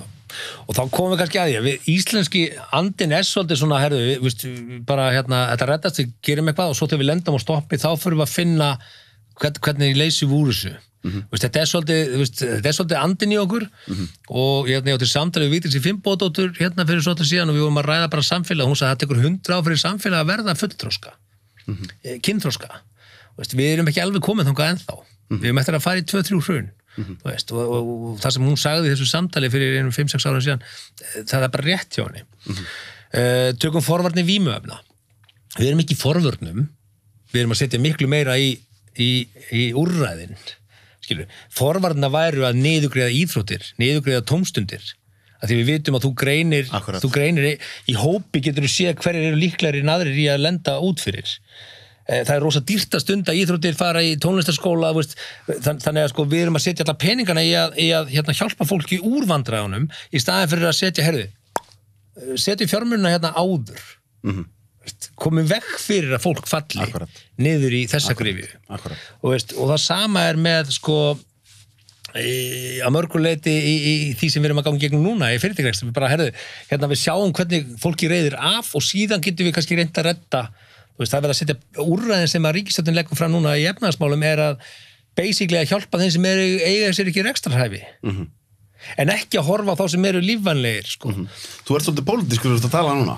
Ég vona það, við erum öll að vera það. Það er sem ég sagði það. Hefur þið langað í pólitík? Nei, ég er í pólitík. Við erum öll í pólitík. Við eigum öll að hafa þessa skoðun. Við eigum ekki að hræðast umræðu samfélagsmál því þetta snýst okkur öll. Já, en það munur á því að vera gæinn sem að setja inn atkvæðaseðil 1 ára fresti eða gæinn sem er kosinn. Það er rétt og ég óttast það að þeir sem eru kosnir þeir kóðna niður. Þeir eru að vera í flokkslínu og fá ekki að segja sína skoðun. Alveg eins og þú nefndir áðan, Brynjar Níelsson, hann kannski ekki alltaf í flokkslínu og segja sína skoðun og þessna þykist hans skrítin. Mig grunar til dæmis rosalega mikið að það er nú gaman að fá Bjarna Ben í þáttinn, sko. Hann er búin að vera dálítið horfinn. Mig grunar til dæmis að Bjarni Ben sé rosalega sammála Brynjari Níelssoni í mjög mörgu sem Brynjar er að segja, en hann myndi aldrei segja það uppátt. Mig grunar að svona maður eins og Brynjar sé rosalega oft svona hjartað og sálinn í Sjálfstæðisflokknum. Hann er að segja það sem hinir þora ekki að segja. Sjálfstæðismenn segja alltaf það er vítti veggi og hátti lóts í flokknum og skoðanir margar rýma sér inni og sama tuggan Sjálfstæðisflokkurinn er náttúrulega komið langt frá sjálfum sér og búin að vera það í svolítinn tíma. Taktu orkupakkamálið. Þú varst rosa harður í því. Já, og er enn, það er ekkert búið. Akkur ertu harður í því? Af því að við eigum ekki að engavæða orkun okkar. Punktur. Þetta er eina sem við höfum, sem er ódýrari en annar staðar. En aftur, þá kemur þetta með upplýsingar. Eigum við ekki að trúa því að allt þetta fólk sem er búið að segja við okkur, það er enginn að fara að ráði yfir orkun okkar neitt. Eigum við ekki að trúa því að þau segja satt? Það er rétt, það er enginn að fara að ráði yfir orkun. Þú getur búið til alls konar orðhengisátt. Bottomlineið þetta. Er eitthvað að orkumálunum hérna heima? Í eigu ríkisins. Ég er ekki búin að setja mig nógu vel inn í þetta. Nei, ég meina, hefur þú rafmagnslaust heima hjá það nýlega? Nei. Ok, hefur þú lent í því að heitavatni kom ekki Nei, þetta funkar alls vel. Og allstar, líka á Ísafirði, líka þú veist að Tálknafirði. Þannig að það er ekkert vandamál sem þarf að laga. Erum við að borga hátt verð fyrir þetta? Nei. Er Landsvirkjun að skila hagnaði? Já. Don't fix something that isn't broke. Ég myndi freka vilja engavæða skattinn. Því að skatturinn er ekki funksjónal, hann funkar ekki sérstaklega vel. Þú getur alveg eins fengið fyrirtæki sem Mótus eða innhendu fyrirtækin í það að fara að rannsaka skattsvik og þeir fengu bara prósentu af þeim skattsviki sem þeir kemust upp með. Og þú verður með funksjónal skattkerfi. Eini gallinn við það væri reyndar að þá ertu komið með sko hagnaðardrifið skattkerfi sem myndi valda því einstaklingar sem eru kannski ekki að ná að standa skilum á skattinu sínum að þeir eru bara borðnir út af heimilunum sínum. Ég er ekki að tala um innheimtuhlutann, ég er að tala um bara rannsóknarhlutann. Ok, já, rannsóknarhlutann, ok. Það er fair punktur. Og bara, þú veist, okkur má ekki skila skattaskýrslunum minni hérna til einkafyrirtæki sem sé svo að standa að skila skattunum mínum. Okkur ekki. Við getum lagað það. Einkavæðum það sem þarf að laga, ekki fara að einkavæða það sem þarf ekki að laga. Og orkumálun okkar er bara í toppmálum. Í samanburði við öll löndi kringum okkur er þetta eina þar sem að við erum að njóta góðs af við borgum hærra verð fyrir fiskinn. Þetta er eina auðlindir sem við raunverulega erum að borga lægra heldur en aðrir í kringum okkur. Við endum að vera hérna bara í pólitísku spjallið mér. Því þú sko þegar þú fórst að tala um orkupakkamálið, þá varstu svolítið, þú fer svona hita á þig fyrir það. Fólk kallaði þig miðflokksmann og eitthvað svona. Ertu kannski miðflokksmaður? Nei, ég er bara miðjumaður. Miðjumaður, ok. Já. Og nú eru bara allir flokkar á miðjunni, það vil nú svo til, það er kannski Pírata. En sko, nei, ég er bara miðjumaður. Ég vil ekki einkavæða skólakerfið, ég vil ekki einkavæða heilbrigðiskerfið.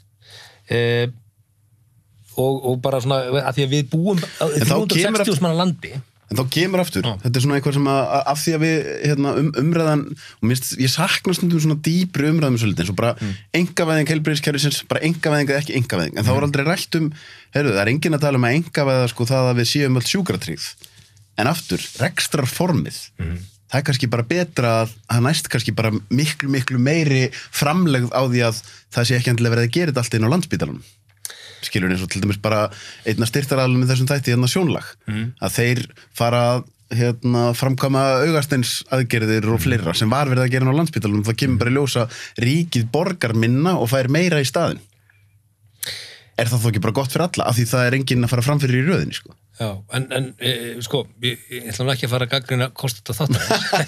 Nei, ég er að meina, ruglum við ekki oft saman sko einkavæðingu og þá sjáum við fyrir okkur bara, þetta verður eins og í Bandaríkjunum að bara þeir ríku fá heilbrigðisþjónustu, það er enginn að tala um það og ég held að enginn á Íslandi vilji það. En má ekki taka einhverjar einingar á Landspítalanum og reka þeir út í bæ ef að ríkið er að fá meira fyrir peningin, þá er verið að fara vel með skattpeninga sko. Jú, sko, ég hef mjög sterkar skoðanir á þessum málum. Okay. Og það miðast út frá því að við erum 360.000 manns. Það eru mörg ár síðan að ég er alveg upp á Egilsstöðum. Við erum með fjórðungssjúkrahús á Norðfirði.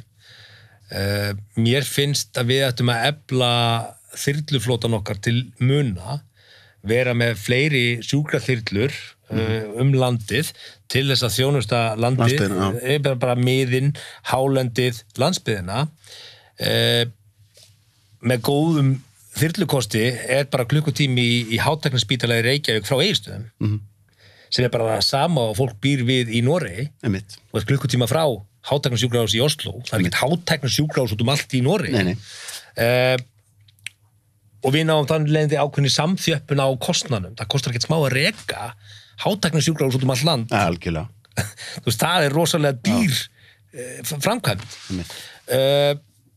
Og auðvitað það er erfitt að heyra það búandi að við hafa er svona langt að sækja, það myndar ákveðið óöryggi, en það er ekki bæði sleppt og haldið. Það eru aðrir kostir við það að búa þar. Það er styttra milli, þú hefur meiri tíma skilur. Þetta er bara kostur og gallar. Við erum 360.000 manns. Eigum við að geta boðið upp á bara alla lækningar hér eða eigum við að gera samning við Dani og Svíja? Eigum við bara að senda ákveðin að hópa í lækningu á þessu til Svíþjóðar? Þá koma sjónum í nei, það er bara hræðilegt að vera sendur frá fjölskyldu og ég veit að það er hræðilegt. Það er kannski ódýrar að senda þig til lækningar til Svíþjóðar og fjölskyldaðin fara að vera með þér og við borgum ykkur launatapið og það er kannski bara ódýrar heldur en að halda út einhverju deild og einhverju sérfræðingum út af einhverju sérhæfðum lækningum. En af því við þetta er ekki vinsæl skoðun en hún er ekonomísk kannski bara skynsum. Og þetta er enn eitt sem að kannski svona að því við erum byrjaðar að ræða pólitík, þá finnst mér þetta að vera eitthvað sem er rosa sjaldan rætt, sem er að við erum kannski í stjórnmálum á Íslandi, þá erum við að glíma við ákveðin verkefni sem eru verkefni hér af því við erum svo fá, sem við værum ekki að glíma við værum 50 milljónir, sem þýðir kannski að stjórn landsins, mér finnst við ofta einhvern veginn bara, svona er þetta gert í þessu landi, þá gerum við þetta eins. Nei, við þurfum að gera þetta öðruvís af því við erum svo fá, eins og þú ert að segja, sko. Þannig að ég saknaði stundum að mér finnst stjórnmálin, kannski er ég bara að vera leiðilega við stjórnmálamenn, en mér finnst það stundum vera ómikið dægur þras eitthvað, í staðin fyrir að sé verið að fara í bara svona þetta litla land með svona mikið af fólki, hvernig getum við rekið þetta sem best? Þannig ekki vera einhvern veginn að rífast í hvort öðru einhver smáatrið, sko. Við komum inn á áðan, þú ert aldrei sterkar en veikasti leggurinn. Veikasti leggurinn okkar hvað við erum fá, en það líka líka styrkurinn okkar, sko. Algjörlega. Veist, bara efnaðarsvinn, við erum fljótust tilbaka, veist, við erum kvikk, við erum spýttbáturinn sem snýr á punktunum þessum, fyrir að skipta. Já. Það þýðir líka að við þurfum að aflaga okkur af þessum veruleika. Og þú segir stjórnmálamenn, sko, og ég held að það sé engin stjórnmálamaður sem er illa innrættur og ætli sér að gera illa. Alls ekki. Ég held ekki. En ég held þú kannski festist í þessum heimi, þar sem að þú einhvern veginn ferð á Evrópuþing og þú vilt ekki vera minni maður. Þessi minnimáttakend. Við Íslendingar erum allir innst inni með minnimáttakend. Allt frá því að Danir stjórnuð okkur, það er mín hugmyndafræði. Við erum með minnimáttakend og haldnir af henni á háu stíi. Bara þegar útlendingur nefnir Ísland þá verðum við ógeðslega stolt bara, þessu geggi að fá viðurkenningu ég trú ekki að Quentin Tarantino hafi verið hérna og hann var með íslenska húi í viðtali hjá Letterman þessu geggi þetta kætir okkur og það er yndislegt og það er fallegt og við mögum ekki missa þá löngun en við verðum líka að vera raunsæ að við getum ekki verið jafnflott á þessum Evrópuþingum og þessum stóru alþjóðlegu fundum og haldið að við getum spilað með stóru strákunum í bolta, sko. Við erum ekki þar. Við erum að sætta okkur við það að við erum ekki bara á bekknum, við erum eiginlega bara vasperinn í heimi þjóðana en þú getur verið besti og mest skemmtilegasti og mest spennandi vasperinn algjörlega og út af því við erum svo fá og lítil, þá getum við gert hluti sem funkar að miklu hraðar hér og þú veist, til dæmis eins og við gætum, nú er ég bara fabúlir en við segjum nú svo að það væru komnar rafhlaðnar flugvélar að þá getum við til dæmis farið að nota orkun okkar í að búa til einhver risa flugbatteri og þannig að vera þetta millilendin bara svona einhvern veginn, við eigum möguleika á að vera kreatífari heldur en einhverja risa þjóðir þar sem allt er rosalega þungt í vöfum, sko. Það er ég sammála og það tengist þessum orkupakka og af hverju fór ég að skipta mér af honum svo ég komið aðeins inn á það þó ég vil ekki kannski ræða því að fólk er allt mjög leitt á því af því það er alltaf ekki búið að kynna sér málið þess vegna verður það leitt á því og andstæðingar, þeir sem eru fylgjandi orkupakkanum náða að setja upp í rifrildi sem fær alltaf sem nenni ekki að hlusta á það og því miður er það leikurinn í mjög mörgum málum að fólk nennir ekki að pæli því lengur það bara fær sér fullsatt af einhverju rifrildi og búið Ég kynnti mér þetta mál af því að ég hafði ekkert að gera. Ég var atvinnulaus og bara ég hafði tíma. Okay. Og ég kynnti mér þetta og áttaði mig á því að Evrópusambandi er að vinna því að safna saman öllum orkugjöfum allra aðildarfélaga, allra aðildarríkja. Af hverju? Jú, út af fæðuöryggismáli. Og þá fór ég að lesa fæðuöryggismáli. Þess vegna var ég svo talsmaður FESK, félag ekki svína kjúlingabænda. Er að þeir áttu svo því það er global warming. Og þau landsvæði sem verða verst fyrir þessu fyrst er Asía, Suður-Ameríka og Afrika. Og þeir sáu, við erum að flytja gríðarlega mikið af fæðu frá þessum mörkuðum og ef það verður uppskýrubrestur á þessum löndum, horfandi 20 fram í tíman, og það er fólksfjölgun á þessum svæðum líka, að þá munu þeir ekki vera aflögufæri í að flytja matvæli til Evrópu og það er alltaf bara ógn við fæðuöryggi Evrópu. Þannig að við þurfum að fara að búa til okkar eigin fæðu og vera sjálfbæri í matvælaframleiðslu. Til þess þurfum við orku að því að það eru mismunandi orkusvæði innan Evrópu sem að safna því saman og geta deilt í jafnt á milli landa svo allir geta rækta grænmeti, allir geta rækta það sem þarf til þess að halda fæðuröryggi. Á sama tíma á Íslandi erum við að tala um að flytja bara inn allt hráefni og selja orkun út sem er algjörlega móti því sem er í gangi í Evrópu. Ég held að það er 3. eða 4. viðmælandinn sem að tala um þetta en að við eigum að fara að leggja áherslu að framleiða okkar eigin fæðu og vera í því. Að sjálfsögðu. Það grundvöllur mannkyns og lífs að það er að eiga efni á því og hafa fæðu. Sjáðu bara bankarunnið. England setta á okkur hryðjuverkalög. Við stóðum í lappirnar og unnum málið. Ef að þeir hefðu getað sett okkur hryðjuverkalög og skrúa fyrir matvælainflutning til okkar. Það heldur að við hefum venst lengi og standi í lappirnar. Við hefum verið í vandræðum. Í vandræðum. Við erum ekki að fara lengra aftur en þetta. Þetta er 2010. 9-10. En þá kemur maður vill náttúrulega treysta því að það hefði aldrei enda með því að það væri skrúa fyrir alla fæðu til Íslands, manni finnst einhvern veginn svo alþjóðasamfélag. Þeir settu okkur hryðjuverkalög sem fáránlega alveg. En alþjóðasamfélagið hefði ekki samþykkt það held ég, sko. Maður svo náttúrulega vonast í þess, sko. Já, sko, að við hefum bara verið látið svelta. Viltu taka sénsinn? Ég ekki þar. Af hverju, við þurfum ekki að taka sénsinn, af hverju við að gera það? Það reynda góð punktur. Því sjálfstæðari sem við erum í öllum nauðsynja vörum, því betri samningsstaðan okkar í öllum málum. Hvað að gerast síðan í heimsmyndinni? Við erum að fara að sjá siglingaleiðir hérna yfir Norðurskautið. Hvað þýðir það? Við erum fáránlega vel staðsett landfræðilega til þess að verða bara distribution hub fyrir stærstu markaðsvæði heims sem eru Amerika og Evrópa. Hver framtíðarsýn okkar í Íslands í þeim efnum? Hefur þú heyrt hana? Nei. Ólafur Ragnar hefur leitt hérna frábæra umræðu Norðurpólinn og bara flott, en er einhver búin að leggja fram meira en 4 áætlanir eitthvað? Það er nefnilega, hann eftir komin á áhugaverðan punkt sem það er náttúrulega mjög freistandi þegar stjórnmálamaður að gera bara fyrst og fremst eitthvað sem er hægt að sjá strax, þannig að ég verði kosin aftur. Til þess að ég haldi vinnunni, sem kemur að enn öðru, sem að ég baði einn félagsfræðing í háskólanum að skoða, ég veit ekki hvort hann ætti á það. Hvað eru margir á þing í dag sem hækkuðu í launum við það að vera þingmenn frá því sem þeir voru að gera? Hversu margir eru núna að fara í eins árs atvinnuviðtal bara til þess að halda þessari vinnu? Er það ekki lýðræðisleg ógn líka? Að þú farir að lofa hægri vinstri einhverju bara til að halda Var þetta vinnunni? rannsakað það? Nei, það væri bara gaman að sjá. Þú vildir láta rannsaka það? Já, ég veit sjá bara línuriti, bara þetta eru þingmennir, þetta voru launin áður en þeir fóru á þing, þetta eru launin þeirra núna.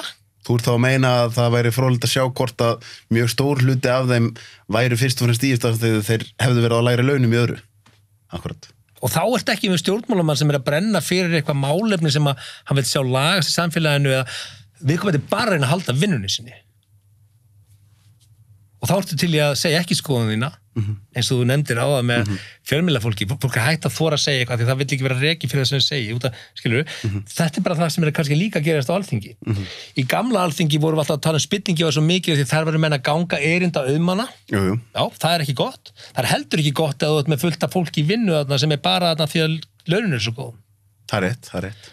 Þannig að og líka bara einhvern tíma laði ég fram hugmyndum að þingmenn eiga ekki að vera á sömu launum, þeir eiga bara að vera á einhverju hærri launum en meðalaun þeirra síðustu 30 ára.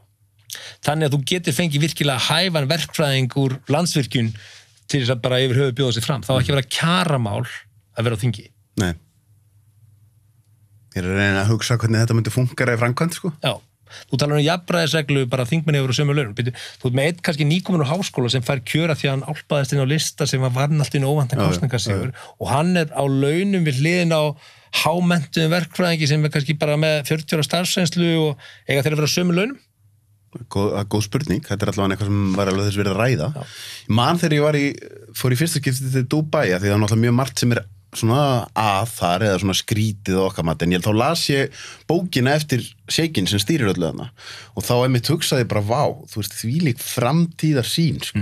Þetta er bara eyðimörk sem við byrja að byggja og það er bara búið að ákveða að þegar að túrismin nær svona miklu þá erum við búin að ákveða að við ætlum að setja út af olían gerir okkur kleift að ná í túrismann.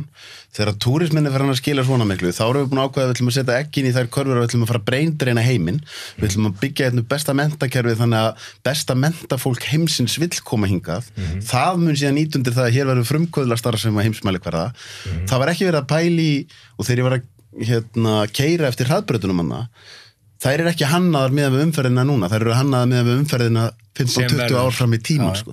Og þá hugsaði mér með þetta. Ég hef farið í Kastalans, Snekkinans og Þyrlunans. Ég hef farið í hans boði þarna, já. Og hef hitt CEO-n hans og í Dubai. Hvernig gerist það? Það gerðist, hann gist á hóteli sem við áttum og rákum á efstuhæðinni í Höfðatorgi og hann vildi opna fabrikur út allan heim, vildi gera svona Louis Vuitton Burger Places of the World. Lengri sagði. Jæja. Þannig að ég hef hitt hans stjórnendur og það fyndna að Dubai og Ísland alveg eins. Bara algjört yin-yang. Þeir fara inn til þess að kæla sig, við förum inn til að hlýja okkur. Þeir búa við nánast ólífanlegar aðstæður sem og við gerum hér líka. En þeir hafa unnið sig út úr því. Sem okkur vantar er náttúrulega svona 4-5-0 aftan á efnahagsreikningin okkar. En að öðru leyti er mentaliteti nákvæmlega það sama. Og það er það sem kom mér svo óvart á þessum skrýtnu 2 ólíku heimum. Og ég og mjög góða veginn úti í dag sem við hittumst reglulega. Og það sem þú segir er bara hárrétt. Við hugsum svolítið, og það á svolítið við vestræna heiminn, við hugsum okkur, börnin okkar og barnabörn. Svo svona kannski bara, svo ekkert meira pæli því. Og mér fannst einmitt þessi saga af þegar England var að semja við Kínverja yfirráðan yfir Hong Kong ramma svolítið inn kúltúrmunin á þessum svæðum. Okay. Bretar voru með samningsmarkmið, byggjum 100 ár og eru með 20 ára slaka. Það sé aldrei undir 80, 100 er fyrsta askið.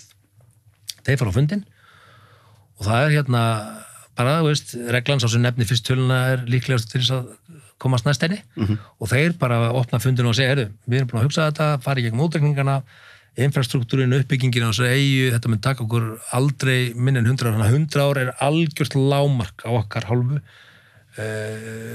yfirráður Hong Kong. Kínverjar líta okkur annars og samþykkt. Bretar fór út á fögnuð, fengur bara hæsta askið 100. Kínverjar fór út á fögnuð því að þeir sögðu allt undir 300 ári sigur. Já. Og þetta kúltúrin að sá frægi og horfa á eigaldir sem kemur eftir að þú dáinn bara allt í lagi. Akkurat. En við viljum svona helst bara, geti ekki fengið aðeins stærri plöntu, bara plantin aðeins stærri, því ég ekki að býða. Þetta óþolumæðin okkar svolítið þarna og hún rammast auðvitað inn í stjórnmálin.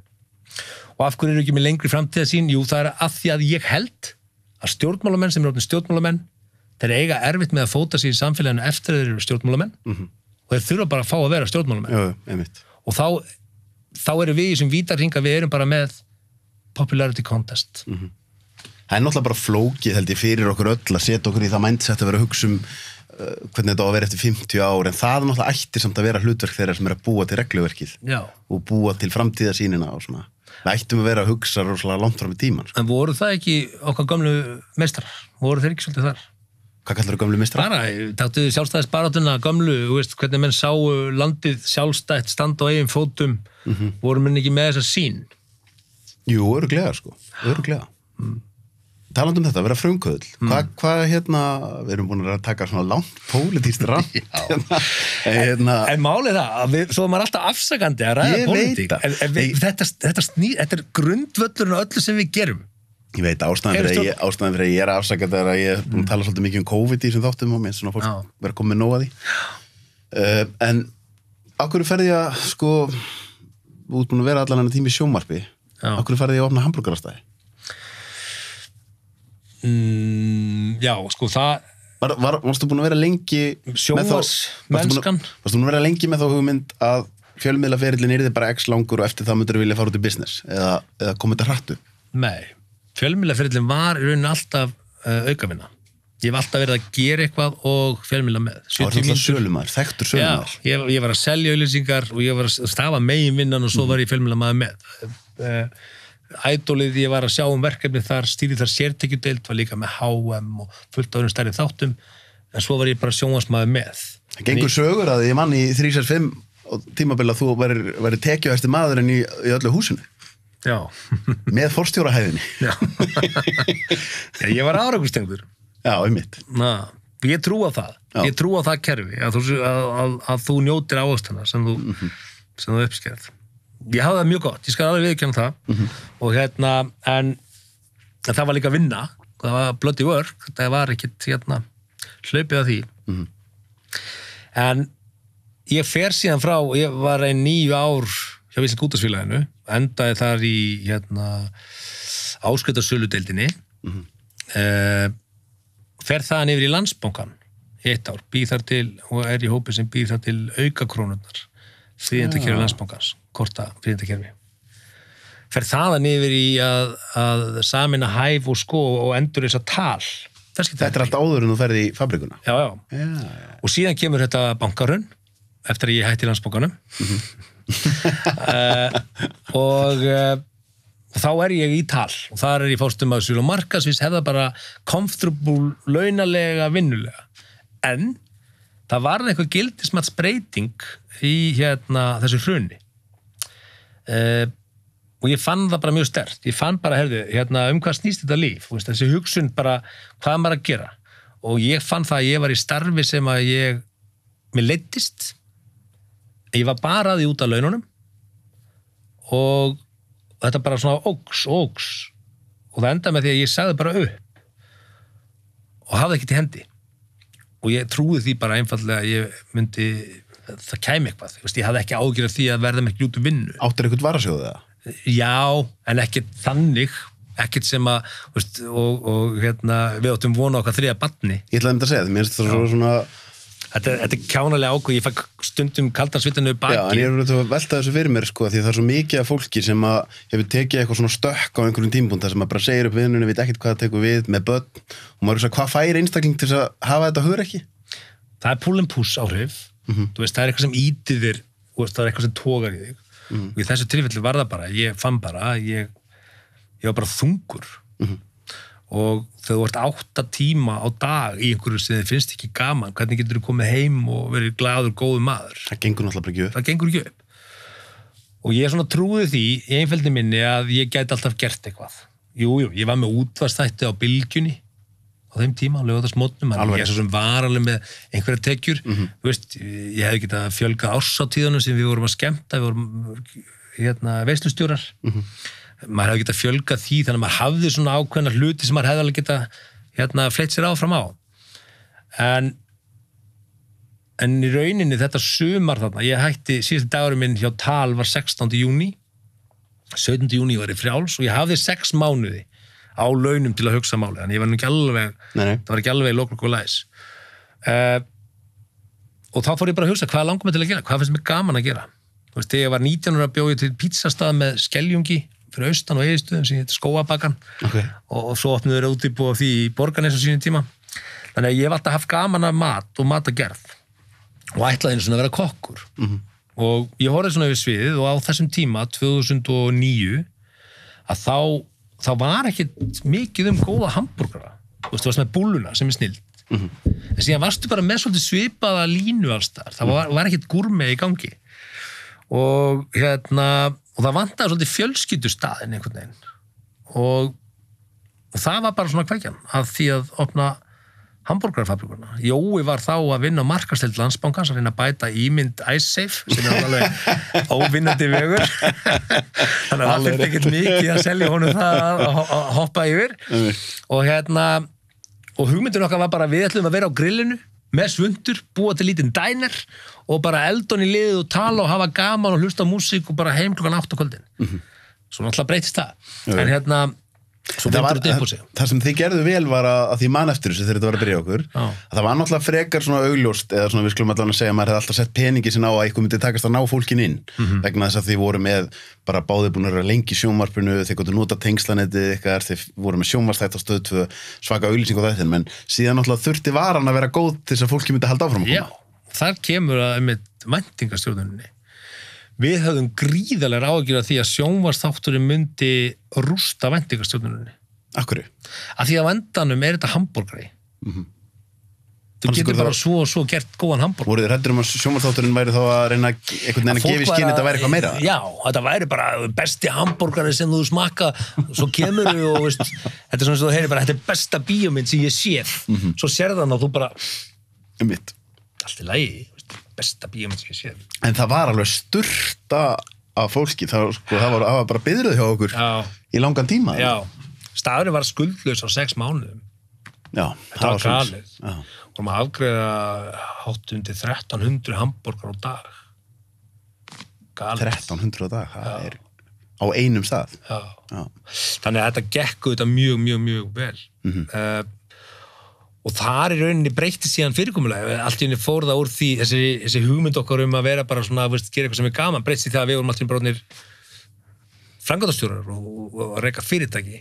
Hvar kemur, af því þetta er kannski svona klassist fyrir frumkvöðlinn, hvar kemur það síðan í þér að það er bara svona, wow, ég er búin að opna hennar stað, gengur vel, bara ég get, náttúrulega bara að setjast aðeins aftur, en það er eins og, mér finnst ég lesa það í þér að þú eru alltaf einhvern veginn að fara lengra og halda áfram og gera meira. Og það, svona eftir ákveðið tímabil þar, þá reyna stíg ég út úr fabrikunni, Jói heldur áfram og ég fer í framleiðslu, fer í stórveldið með huga, framleiða sjónvarpsefni. Og það gerði við bara, það var rosalega flott kompani. Við vorum að framleiða gríðarlega mikið af sjónvarpsefni fyrir alla stöðvar. Fyrir RÚV vorum að gera fengum Láru Ómar Ragnarssoni að gera ferðarstiklurnar sem að hún ætti að taka við kyndlinum af Ómari og við vorum að gera húnaferðin á Rúfa sem við fórum með skipi hringingu landi með tónlistamönnum og vorum að framleiða Mannasíði Gils, vorum að framleiða Ameríska drauminn og vorum að framleiða megatíman á Skjá 1 og ljósmynda þáttinn hérna sem Snorri Björns kom fyrst fram opinberlega. En hvernig business það síðan? Aftur, sko, þú getur verið að gera geggjaða hluti, en að vera í fjölmiðla business á Íslandi ekki endilega arbært. Nei, það svo gaman. Og ég segi, sko, í alvöru, það dræfið mitt, sko. Ég hef átt að samtala við syni mína líka, að maður ræðir hvað alltaf verið að tónstafna, ríkur, það ekki markmið, þú getur ekki haft það markmið. Já, frægur, það ekki sama sem merkir þar á milli. Það rosalega, flestir á Íslandi sem eru frægir ekkert sérstaklega ríkir, það ekkert samíkjátt á milli. Bara enga veginn. Ég trú bara mjög einfaldri formúlu og ég hef margátt sagt það, bara ef þú er áhugað þessum að gera, þá gerur mikið að þau, ef þú eru góður í þá kemur rewardið. Já.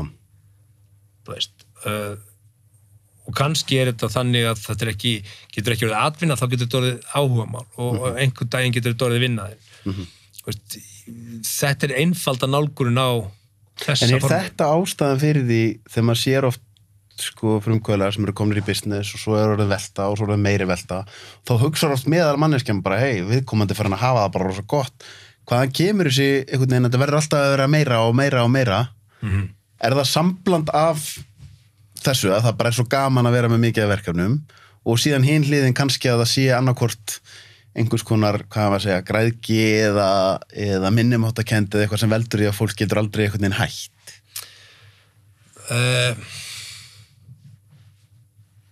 Sko, bara til þess að taka það út úr menginu, allavega í mínu tilfelli, og ég veit að það eru margir það líka, fyrir mér þetta snýst ekki peningin.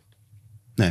Það sem að snýst í peningnum að þú sett með félag sem að rekur sig og að félagi geti haldið velli, skilurðu, og miklu frekar hann að taka peningin og setja hann í vasan og drepa hann, að þá vil ég frekar setja hann í aðra vinnu og gera, nota, skilurðu, gera, og það ég veit ekki, þetta svona eins og fótbolta með okkur þetta alltaf að spila fótbolta og ég gaman að fótbolta og ég bara hætta því ég er búin að vera heimsmeistari og ég bara hætta því ég kom með heimsmeistaratitil. Ég er 25 ára, ég er heimsmeistari og ég hætta. Nei, ég fer bara að spila aftur fótbolta. Þú getur ekki tekið þetta snýst ekkert pening. Manni, ég spurði Björgólf Tóri einu sinni þessu, og þá sagði hann hvað á ég að gera? Að vera á sólastunum þar sem eftir það? Já, og það sérstaka að nú er ég engin Björgólfur Tór og ég veit alveg auðra mína tal. Ég er ekki Nei, ég er að segja, hann kannski svona ég þarf að fara vel með mína peninga. Jú, en hann kannski íkt útgáfa á því að vera með mikið í gangi og þá svona, ég kannski reyna að fara inn í þetta mindset að hvers vegna að vera alltaf að starta nýju og hvenær verður það of mikið? Já, og þessi spurning af því að þú ert að horfa á peninga, ef þú tekur peningana út úr spurningunni þá þetta skrítið spurning, af því að ég segi við því hvenær síðasta viðtalið? Er ég ekki bara síðasta viðtalið? Ertu ekki komin á botnin sjálfur þegar ég er komin til? Er þetta ekki búið? En af því ég er nefnilega svo sammálaður. Ég horfði á Kevin Hart og Joe Rogan og það var einmitt að þú verður þreyttur bara því að hlusta á Kevin Hart hvað hann að gera mikið og það einmitt þú veist það bara svona, ert að taka vítamín? Já, ég er að framleiða vítamín. Þú veist það voru bara leigir eftir leigir þar sem bara hann í þessum business og þessum og þá einmitt Joe Rogan að spyrja bara og þá var svarið hann alltaf, akkur ekki? Þegar ég komi með þessi margföldunar áhrif að ég get verið með fólk í vinnu af hverju ekki að setja hugmyndirna mínar í framkvæmd? Af hverju ekki að gera meira? Er það svolítið það sem að þú ert í raun og lýsa? Mitt dræf að gera eitthvað nýtt það alveg ljóst og ástæðan fyrir því að ég var 9 ár hjá Íslensku útvarpsfélaginu var að það var umhverfið sem þú varst alltaf að gera eitthvað nýtt fjölmiðlamennskan það er bara nýr dagur, nýtt content nýtt fynd, nýtt þetta, nýtt hitt og það er bara þannig funkar ég mjög vel þegar rekstur sem að maður setur í gang sem er líka rosalega skemmtilegt það er rosa gaman að vera með hugmyndina teikna hann upp á blað framkvæma opna og sjá það virka þetta er eitthvað svona þetta er að samörgla og líka satt að fólki finnur þegar það fer á svið og bara búið að fara í gegnum þetta ferli bara ég háður þessu ferli. Ég bara skilði, ég er það er konur 60 þættir, ég var með autt blað í júní. Akkurat. Þú veist, og það er geggjað, maður náttúrulega meðan að maður er í þessu frá degi til dags, en síðan endrum og sinnum horfum maður yfir og segir bara, já, það var ekkert í júní, nú er þetta orðið þetta. Það er geggjað. Og ég segi, þetta finnst mér mjög skemmtilegt ferli. Svo tekum við hinn daglega rekstur og það hefur reynt mjög á í COVID og það finnst mér gaman. Ég sagði við hópinn minn daginn, ég sagði, guys, við höfum gaman að rekstri, ekki? Jú, við erum á Ólympíuleikunum í rekstri. Þetta er erfiðustu aðstæður sem hægt er að komast í og sá sem vinnur, hann vinnur. Er það ekki? Þá bara þurfum við bara að bretta upp ermar. Við vinnum þetta ekki með því að peppa okkur ekki í gang. Sko. Og það er þá dræfið. Af því það er mjög auðvelt að horfa bara, þetta er bara, gleymdu þessu. Nei, þetta, ef við höfum gamanrekstri, þá erum við á Ólympíuleikunum. Og við ætlum að vinna. Síðan ef þetta er orðin rútína og þetta gengur og reksturinn er bara á ákveðnum stað og það þarf að halda honum við og koma með nýjungar, en þá veit ég alveg að eftir svona ár þá verð ég herri. Það vantar eitthvað annað þetta. Þú sagðir einhvers staðar að þú vildi vera svona 10 ári viðbót á gólfinu og svo vildir fara að hjálpa öðrum með hugmyndir. Já. Er það ennþá planið það? Já, það er ennþá 10 ára því að þetta ár er ekki tekið með. Nei, einmitt. Já. Ég held að það sé mjög gaman því að þá er það þetta umhverfi sem ég held að ég fungri vel í að þá eru aðrir að koma að gera hlutina en ég fæ að vera með því og taka þátt í því og ég held að það sé drauma endgameið mitt. Maður er oft hugsaði mitt, það er svona það er náttúrulega auðvelt að tala um þetta á meðan maður er ekki sjálfur milljarðamæringur en ef maður ætti bara einhverja bilaða milljarða þá myndi maður hugsa það skemmtilegasta við að væri gleymið þetta. Að geta verið bara einhver sem er með geggjaða hugmynd, hann vantar smá pening, ég ætla að vera gæðin sem sett peningin inn í þetta til þess að láta þetta gerast, sko. Já, það hljóta að geta verið mjög rewarding, sko. Já, ég held það.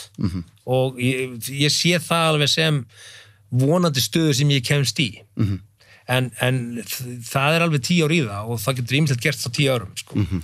Og fyrir 10 árum sá ég mig ekki fyrir mig vera hér að selja þristamús og möfumat. Hvað sástu þið fyrir þér? Ég sá mig ekki fráskilinn.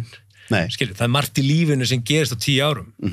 Þannig að en það er fínt að hafa svona einhverja hugmynd af því að það er líka þá En hefur samt alltaf verið svona markmið sástu þið fyrir þér eftir 10 ár? Já, svona með eitthvað svona endapunkt. Hvert leiðin liggur að honum er síðan bara ég er ekki mennin að ég er ekki anal með það hvernig það á að vera. Nei, ég skilur. En varstu þú að þú segir, þú sást það ekki fyrir skilin, voru það vonbrigði?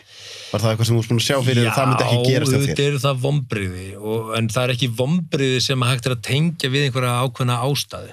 Þú veist, maður heyrði á sínu tíma, já, við hugsum bara í sundur og maður hugsa, þetta er nú léleg afsökun fyrir eitthvað ræðilegt, En svo bara upplifur það. Og þú voru átt að því ég er fyrsti skilnaðurinn í fjölskyldunum minni, Einmitt. Það er það sem ég bara fólk skilur ekkert í minni fjölskyldu. En það er það sem ég tekið eftir í gegnum skilnaður er alltaf sorgarferli fyrir alla og en það sem ég tekið eftir kannski mínu vinahóp og svona það munur á því að einn er bara að fara í gegnum sorgarferli við skilnaðin en annar er kannski að fara í gegnum sorgarferli við að hann ætlaði aldrei að vera gæinn sem myndi skilja. Þá bætist það ofan á Og sérstaklega þú kemur frá þannig fjölskyldu aðstæðum að það er einhvern veginn í þinni fjölskyldu er fólk ekkert að skilja Er það þá ekstra svona einhvern veginn ég get sagt að það hafði áhrif síðustu 2 árin áður við skildum. Ég skil. Það kannski lengdi ferlið og við reyndum í fulla nefana, við fórum í ráðgjöf og við unnum vinnuna, þetta var ekki svona kasta til hendinni. Síðan í enda dags þá þarftu bara að taka ákvörðun sem að er rétt og þetta var rétt ákvörðun. Samskiptin eitthvað góð í dag? Já, mjög góð. Ég meina bara ekkert betri en þið voru, en þau eru klárlega góð í flokknum við erum fráskilin við byrjum virðingu fyrir hvort öðru við erum jafn ósammála og jafn ólík og við vorum en við erum þó saminuð hagsmuni barnan okkar og ég held að þau finna alveg virðingu og kærleik okkar á milli og ég ger öllum grein fyrir því sem að koma að okkar málum eða ef einhver kona skyldi stíga inn í mitt líf þá verður hún að vita það að barnsmóður mín verður alltaf fjölskylda mín Akkurat. Hún er móðir barnanna minna. Akkurat. Það er enginn að fara að replacea móður hlutverk þessara barna og og þú verður bara að lifa með því og ég mun alltaf elska hana sem barnsmóður mína algjörlega og þú verður að hafa það bara leyfa því að vera En Jói, þið voru náttúrulega að vinna saman og voruð sko bæði sjónvarpinu hvernig staðan á ykkur núna? Þið eruð ekki í neinum business saman núna? Ég vil ekki ræða það Nei, ég veit ég okkur Nei, við erum ekki sári í business öllu gríni slepptu ég verð að pissa sko tökum pásu á poddinu Pissupása búin koffínvatnið, þeir eru að koma inn sem styrtar aðili og það sem gott við þetta að þetta bara koffínvatn ef þú skoðar hina orkudrykkina, nú ætla ég að gera smá gott fyrir þá þá ekki, það ekki aukaefni eða sykur eða eitthvað svona dót Nei, þetta er bara kolsýrt vatn með náttúrulegum bragðefnum og koffíni þannig að þetta er svona, ef maður langar bara í hreint koffín þá er þetta besti valkosturinn þar hafið þið það Koffín er bragðlaust Koffín er nefnilega bragðlaust bara sódavatn Þetta er bara sódavatn með koffín Heyrðu, hvert voru komnið? Þú vilt ekki tala um Jóa Jú Ég er að stríða en það sem maður kannski svona út á við leit þetta smá út þannig að þú værir áhættusæknar en hann og þú svona þetta sem þú ert að lýsa, það kannski svona meiri þörf hjá þér til þess að vera að expanda Já, ég held að það sé alveg rétt Er það rétt myndið? Já, alveg klárt mál og Jói eru náttúrulega bara búin að fara í gegnum lífið saman að mörgu leyti þú veist, og eru náttúrulega gríðarlega ólíkir hann er einbirni, ég er yngstur 6 bræðra hann fór í Vestló, ég er í Menntaskólanum á Egilsstöðum ég er úr sveit, þannig úr Reykjavík við erum algjörlega með sikkvort backgroundið og það að mörgu leyti var ákveðin styrkur líka að saminast í ákveðin hlutum þannig að við erum ólíkir en Jó er yndislegur drengur og góður strákur maður sér það langalegir já og við verðum alltaf vinir en auðvitað er það þannig að þegar þú ert í viðskiptum með viniðinu þá breytist vináttan í það að vera viðskiptasamband og þegar þú ert að hugsa að fara eitthvað og eyða stund með vinum að þá kannski velur aðra flokka heldur en þá sem þú ert í viðskiptum með bara því að tilhengin er að þú fyrir að ræða viðskipti þá yfir kvöldmatnum sem að kannski Er þetta ekki bara drullu mikil kunst að vera í viðskiptasambandi með bestu vinu sínum? Jú, það er það og og það er líka kunst að kunna að setja líka bara ótrúlega skil á milli hvenær, að geta sett upp hattana hvenær ertu vinnur, hvenær ertu í viðskiptum og mér finnst ég eiga auðvelt með það tilfinningalega að geta rætt við þig vináttu og farið svo að ræða við þig viðskipti af því þetta eru algjörlega tveir ólíkir tónar og í viðskiptum þá þýðir ekkert að vera meðvirkur einhverju, það er bara blákalt gagnrýni eða rýni til gagns og þar kemur fjölmiðlaferillinn ótrúlega sterkur inn í mitt líf að þú vilt freka frá gaggrínina strax frá ómaklega frá þeim sem er að vinna með þér heldur en að senda frá þér eitthvað rusl sem fær síðan gagnrýni allra og þú verður að vera opinn fyrir því að hlusta hvað betur maður fara Hvað með, því síðan er þetta dómsmál þið voru líka vinir þú og Skúli Ég og Skúli, já en enga veginn eins og við Jói allt annan hátt, en það sem að maður hugsa kannski í svona málum fyrir eitthvað sem er bara stendur fyrir utan þetta og horfir á þetta, sér þetta bara í fjölmiðlum hugsa maður geta menn ekki tala saman og náð sáttum það hugsaði ég líka og reynduðu það? Nei, ég er margbúin að biðja það þú veist, og leita sátta og það er engin vandi að fá sættir ef ég bara legg af ef ég bara til í að afskrifa allt sem að var tekið ég skil en já,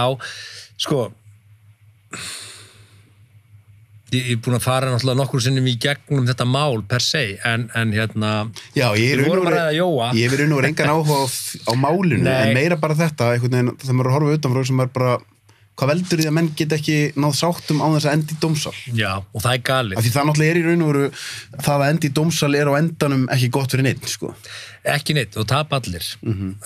Hins vegar lendur kannski bara í þeirri stöðu að og þess að ég bara lýst í, veist, þegar þú stendur fram fyrir því að þú verður annarkvort að áfrýja, eða kæra, eða ekki, þá horfi ég svolítið líka fram veginn í því, bara ok, hvernig mun mér líða með þá ákvörðun að hafa ekki gert neitt og látið vaða yfir sig, verði ég sáttu við það, er þetta bara eitt af þessum hundsbitum eða mun þetta bögga mig, ég þekkjandi mig veit að þetta myndi bögga mig þannig að sko það er betra þá að fá úr því skorðu og tapa málu og veita ok, dómstólur sammálum það, ég hafði rangt fyrir mér og þá er bara fyrsti maður að segja, ok, sorry bara, þú veist ég hef aldrei hræðst það að vera sigraður eða tapa ég tala oft að vera sigraður frekar en að tapa að vera sigraður já, þess vegna get ég sagt, ég hef aldrei tapað um æfinni, ég hef margótt verið sigraður en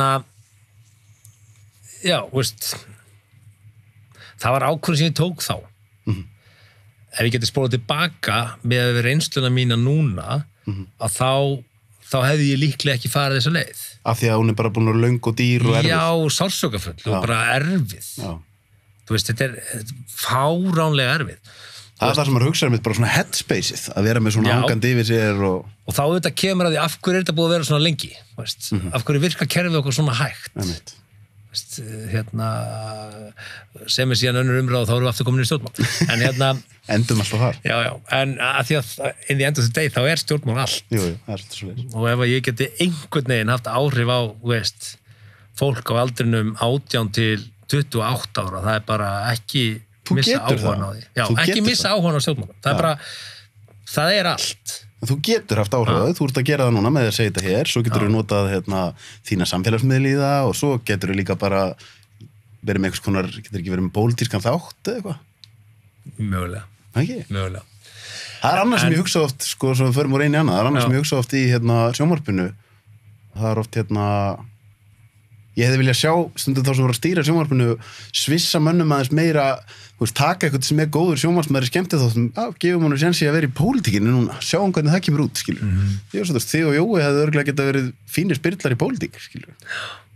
Já, venjulega spurningar og já, en þá þurftum við líka að hafa þennan tíma sem til dæmis við höfum hér að þurfum ekki að segja, við komast ekki lengra með þetta sinni af því að það er það sem stoppar stjórnmálamenn vita hvað þeir eiga að segja en þeir kannski viti ekki alltaf að þeir fá follow-up spurningu á það sem þeir sögðu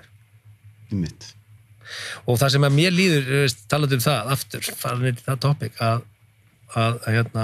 spurningar fréttamanna eru kannski oft frá fréttamönnum sem kannski veit ekkert mikið málefni, þeir vita hvað á að spurja og þegar þeir skilja ekki og heyri ekki það sem svarað og hafa ekki skilning á málinu til þess að fylgja því eftir með follow-upi þá er þetta að missa af tækifærunum til þess að komast að kjarna málsins. Og hafandi unni sjálfur sem fréttamaður sem að taka hans upp hanskan fyrir fréttamenn að þá ertur þú svolítið að ræða við segjum sem svo að ég sé að taka viðtali menntamálar á þeirra. Líkurnar eru að ég er bara ekki búin að hafa tíman til að setja mig það vel, ég er að ræða við manneski sem hún eða hann er sérfræðingurinn en ekki ég. Þannig að ég þarf að vera þeimum betur af mér til þess að geta rekið eitthvað ofan í viðkomandi. En þá komum við að því að menntamálaráðurinn er ekki til að sérfræðingurinn heldur starfsfólkið í menntamálaráðurinn. Já, en ég er að segja að viðkomandi kannski samt ef það er eitthvað eitt mál þá að viðkomandi búin að vera eyða tími að pæla í málinu, veit hvað snýst og meðan ég hef kannski bara haft tíma til að setja mig inn í það í smástund sko. Og orkupakkamálið er dæmi það. Hrikalega langur tími sem fór í það hjá mér að kynna með málið. Engin fréttamaður hafði þann tíma. Ég skil það vel, ég er ekki að gagnrýna þá. En svo er þetta bara sett inn í opinbera umræðu og það veit enginn hvort að sá sem er að segja þetta sé að segja satt eða hinn. Þá er þetta bara spurningi hvor er trúverður í.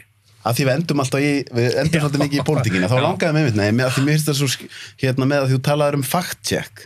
Ég er nefnilega svo mikið að velta þessu fyrir mig með sem gerist svolítið á Trump-tímanum, að hann nær svolítið að þú veist, svona einhvern veginn að fer í stríð við fjölmiðlana, kallar þá fake news, svo segja þeir allt sem hann segir sé fake news og síðan erum við einhvern veginn komið þangað núna árið 2020 og svo náttúrulega líka neti spilar að það einhvern veginn stundur svolítið erfitt að vita hvað rétt og hvað ekki rétt og þá maður komið með eitthvað svona fact-check frá Facebook og Twitter og eitthvað og þá spyr maður hvaðan koma fact-checkararnir skilur það því að endanum alltaf eitthvað agenda og það bara þeir sem eiga risastóru tech-fyrirtækin í Silicon Valley það skiptir þó máli hver verður forseti og þá hvernig velja þeir þá fact-checkarana þannig að svona einhvern veginn internetið bæði, við höfum aldrei haft jafn mikið af upplýsingum og það svona eins og þú segir, svo mikilvægt að fólk sjálft hafi eina leiðin til þess að komast að réttri niðurstöður kannski hafa nógu mikinn áhuga til að setja sig inn í málin og fá að heyra báða hliðar og þannig getum að móta sér Þess vegna hef ég þessa skoðun á RÚV að við þurfum þetta lýðræðislega mjög mikið, þetta fjórða valdið af ástæðu og þetta vald hefur bara aukist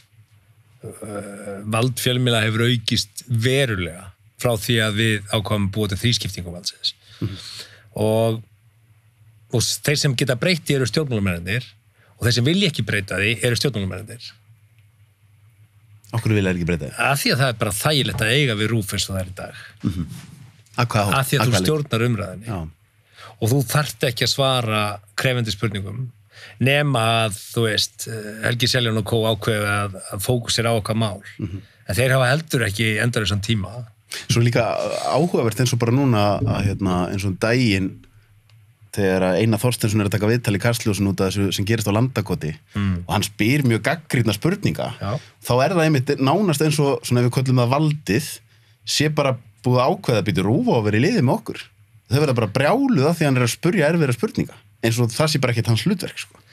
Já, en veist, hvað eru erfiðar spurningar?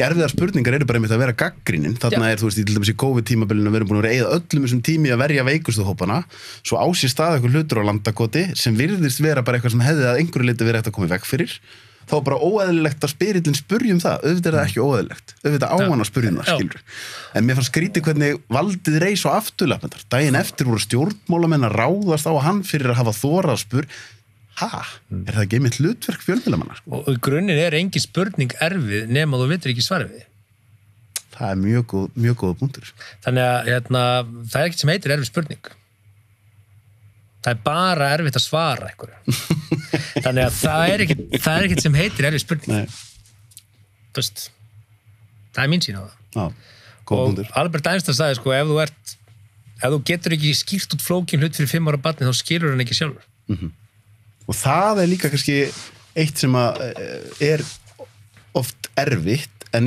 kannski á vissuleiti stærsta hlutur fjölmiðla mér fannst Atli Fannar gerði það vel á nútímanum á tímabili þegar hann var með örfréttinar sko. Það sem svona flóki máli tekið og það er útskýrt á mjög einfaldan hátt til þess að meðalmaðurinn geti sett sig inn í það sko. Og hafi tímið það einmitt og það er kannski þetta sem sko, ætti líka að vera eitt af stóru hlutverkum fjölmiðlamanna þar að því það er oft mikil vinna sem fer í það að taka eitthvað eins og orkupakkamálið setja sér rosalega vel inn í það og ná að pakka því saman á mjög svona stuttan og einfaldan hátt á mannamáli af því að oft er það erfiðast að taka flóknar hluti og setja það frá sér þannig að 10 ára barn geti skilið það sko.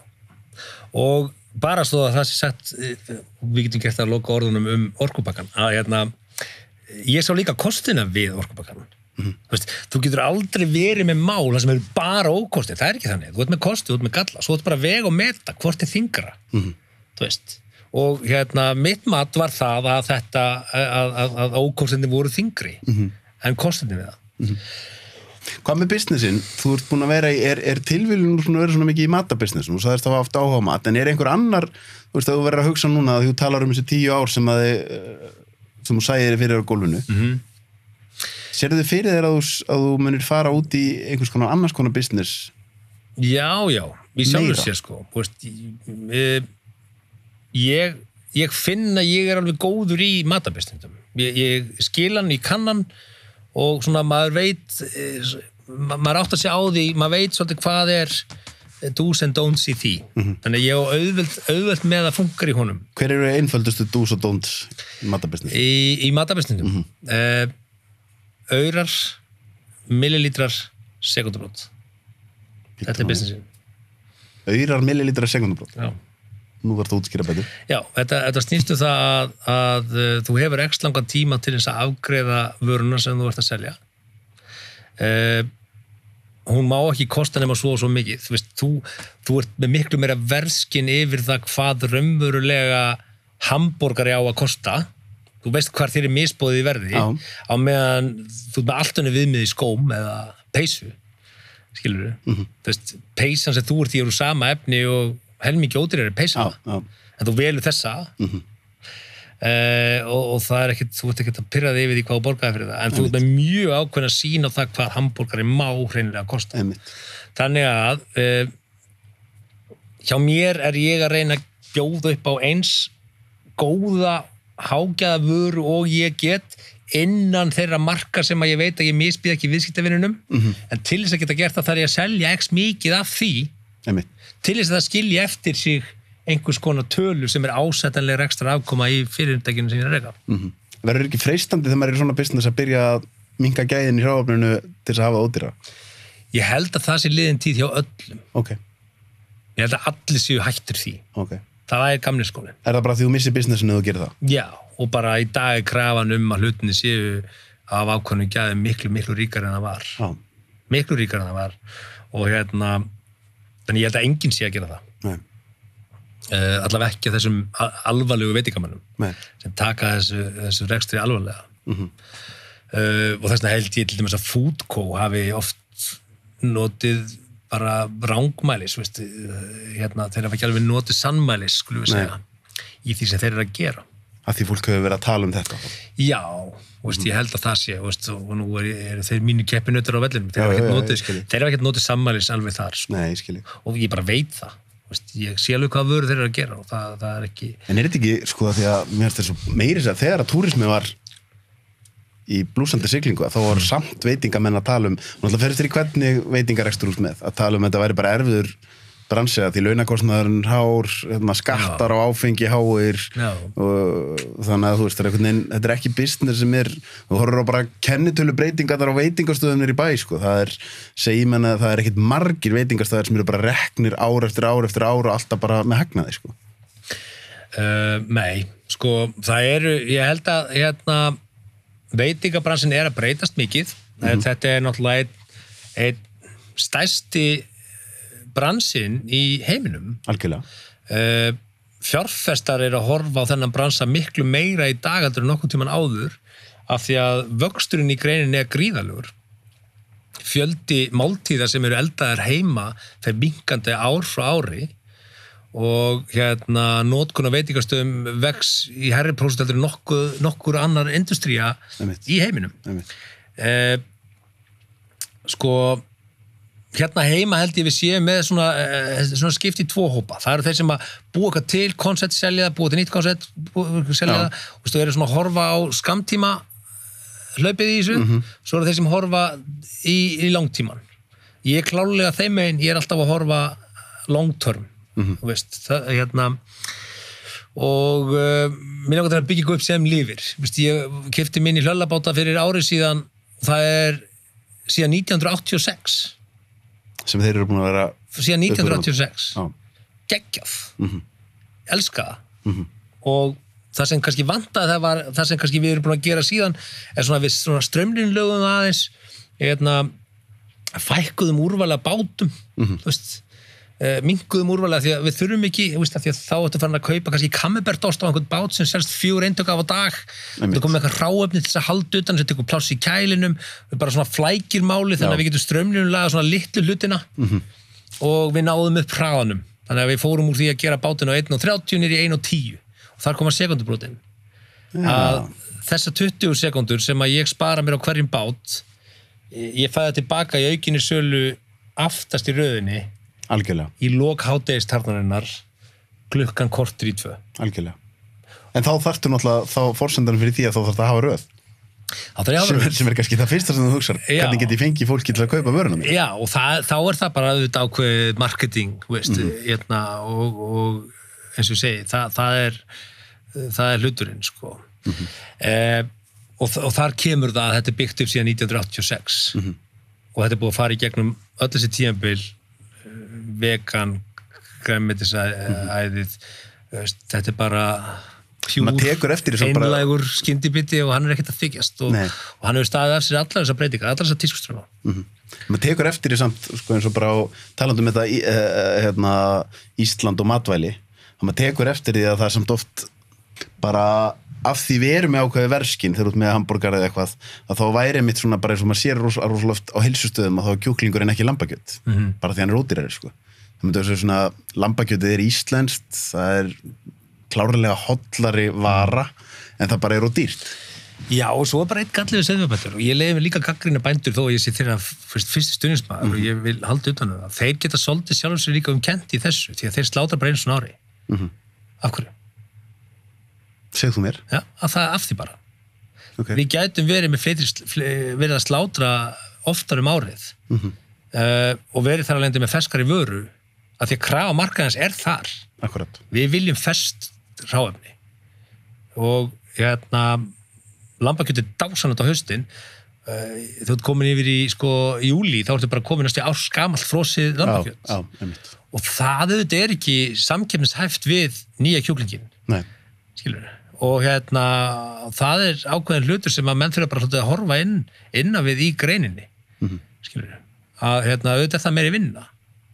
Og það er ekki smá vinna að vera bóndi, sko. Þetta er vanþakkláttasta jobb í heimi. Og ef þú ætlar að fjölga sláturtíðin, þá náttúrulega verður vinnan meiri. Þá er þetta ekki bara að hleypa þeim út á vorin og stöðburur á þessum tíma og svo framvegis, þá ertu farin að gera þetta bara allt árið umkring, sko. Nákvæmlega. Og það ákveðnu leyti. Þess vegna eru nýsjálendingar með þessa yfirbara stöðu í lambi í heiminum að þeir eru bara að slátra allt árið umkring. Og allir skrokkar eru jafn stóri því að þeir fá bara ákveðin vaxta tíma. Akkurat. Þannig að varan er stöðug. Á meðan þú kannski ferð í frostborðið núna, þú getur séð bara 2-3 króna verðmun á læri af því að það er stærðamunur á því. Já. Skilur, þannig að þessi stöðlun og þessi stöðuleiki er ekki alveg til í greininni ennþá. En eins og ég segi, og íslenska lambið er alveg það er sér bragð, það er allt annað bragð að króatíska lambinu. Þau lömb nærast á rósmarín, sko. Einmitt. Þannig að það er bara annað bragð. Já. Og þaðan kemur að þú ert það sem þú borðar, sko. Það er svo. Og en við elskum íslenska lambið, útlenski vini mínir eru ekkert sérstaklega og það er that's the fact. Þannig að ég hvað voru að ræða? Við vorum að ræða millilítra sekundubrót, þennan bransa. Þennan bransa. Við vorum líka að ræða mig og Jó, við kláruðum það aldrei. Við langarum alveg til þess að fara bara yfir það. Gerðu það. Við erum vinir og við verðum það alltaf. Síðan erum við viðskiptafélagar og þannig breytist demografían í því. Og síðan í viðskiptum þá erum við ekki alltaf sammála hvert menn vilja halda. Og það er bara það sem gerist í okkar tilfelli. Og ég verandi kannski þetta með þessa raketti alltaf í raskatinu að vilja gera nýja hluti og veist að leiður okkar lághettandilega saman í framtíðasýnin á því. Akkurat.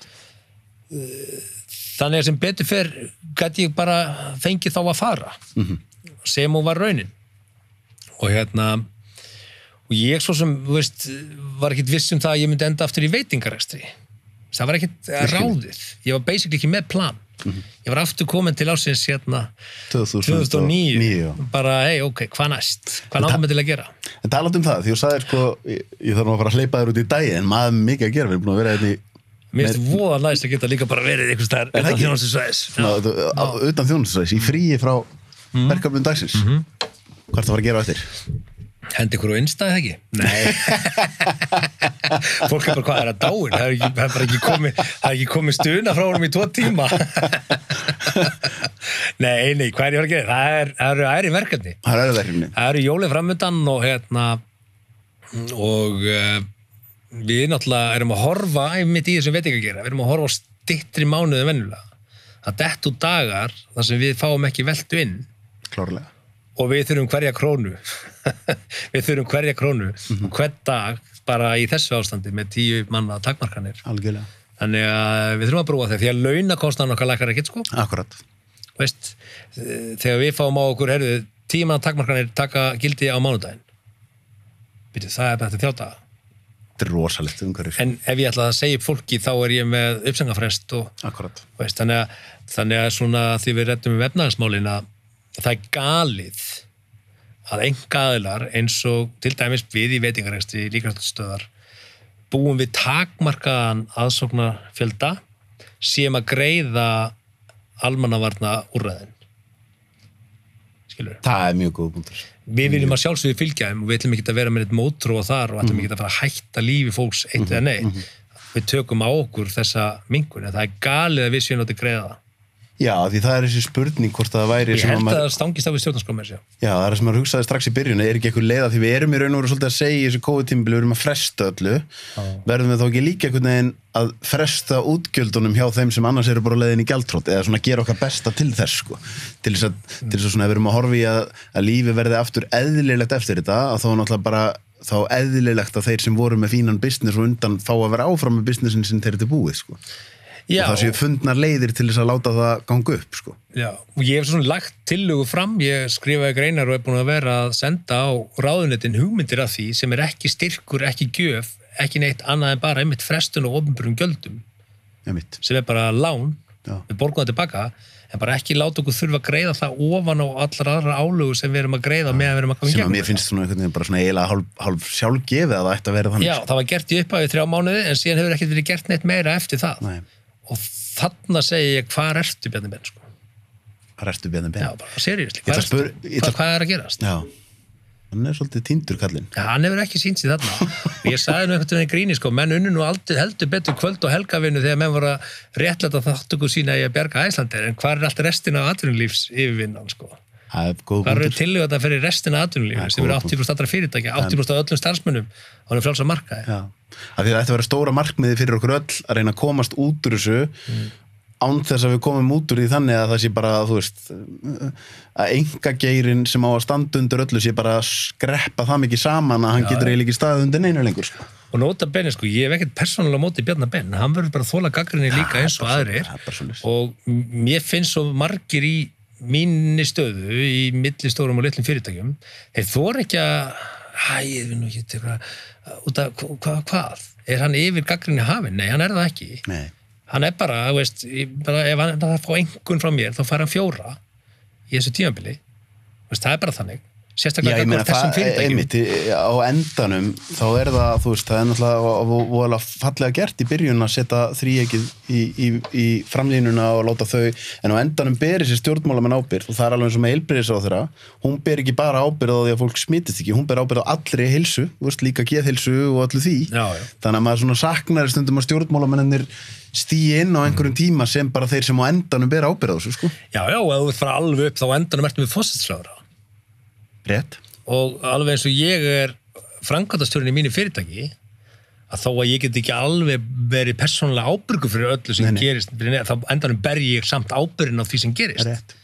Og og það að gera ekki neitt ákvörðun sem ámælisverð líka. Stundum rétt að gera ekki neitt en það að gera ekki neitt ákvörðun. Það svoleiðis. Að gera ekki neitt. 100%. Og menn þurfa þá bara að bera ábyrgð á þeirri ákvörðun. Og ég segi bara, það sem hefur komið úr fjármálaráðuneytinu í tillögum til efnahagsmála til þess að standa til þess að ég lagði fram að fresta opinberu greiðslum snýst ekki að gefa, styrkja eða neitt. Hún snýst það að spara ríkinu gríðarlega fjármuni í formi uppsagna, gjaldþrota og allar þessar félagslegu ángar sem þú getur síðan mörg ár eftir það.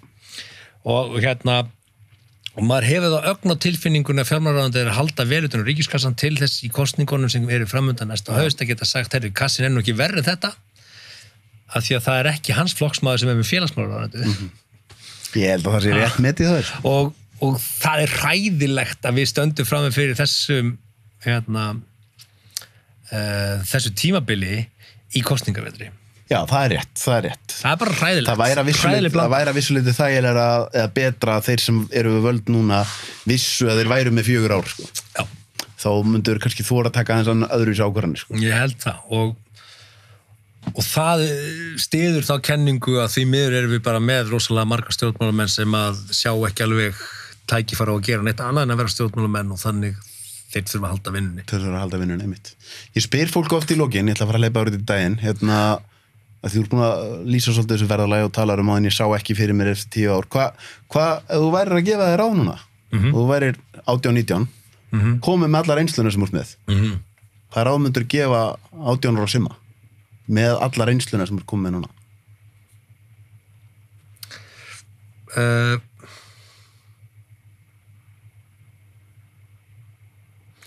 Þetta málega, ég hef marg oft heyrt þessa spurningu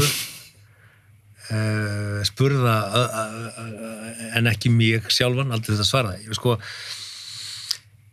Ástæða fyrir ég ekki mennið svar við því líka, ég rosalega þannig að ég horfi voða lítið í baksinnisspegilinn, í eftirsjá að baksinnisspegilinn.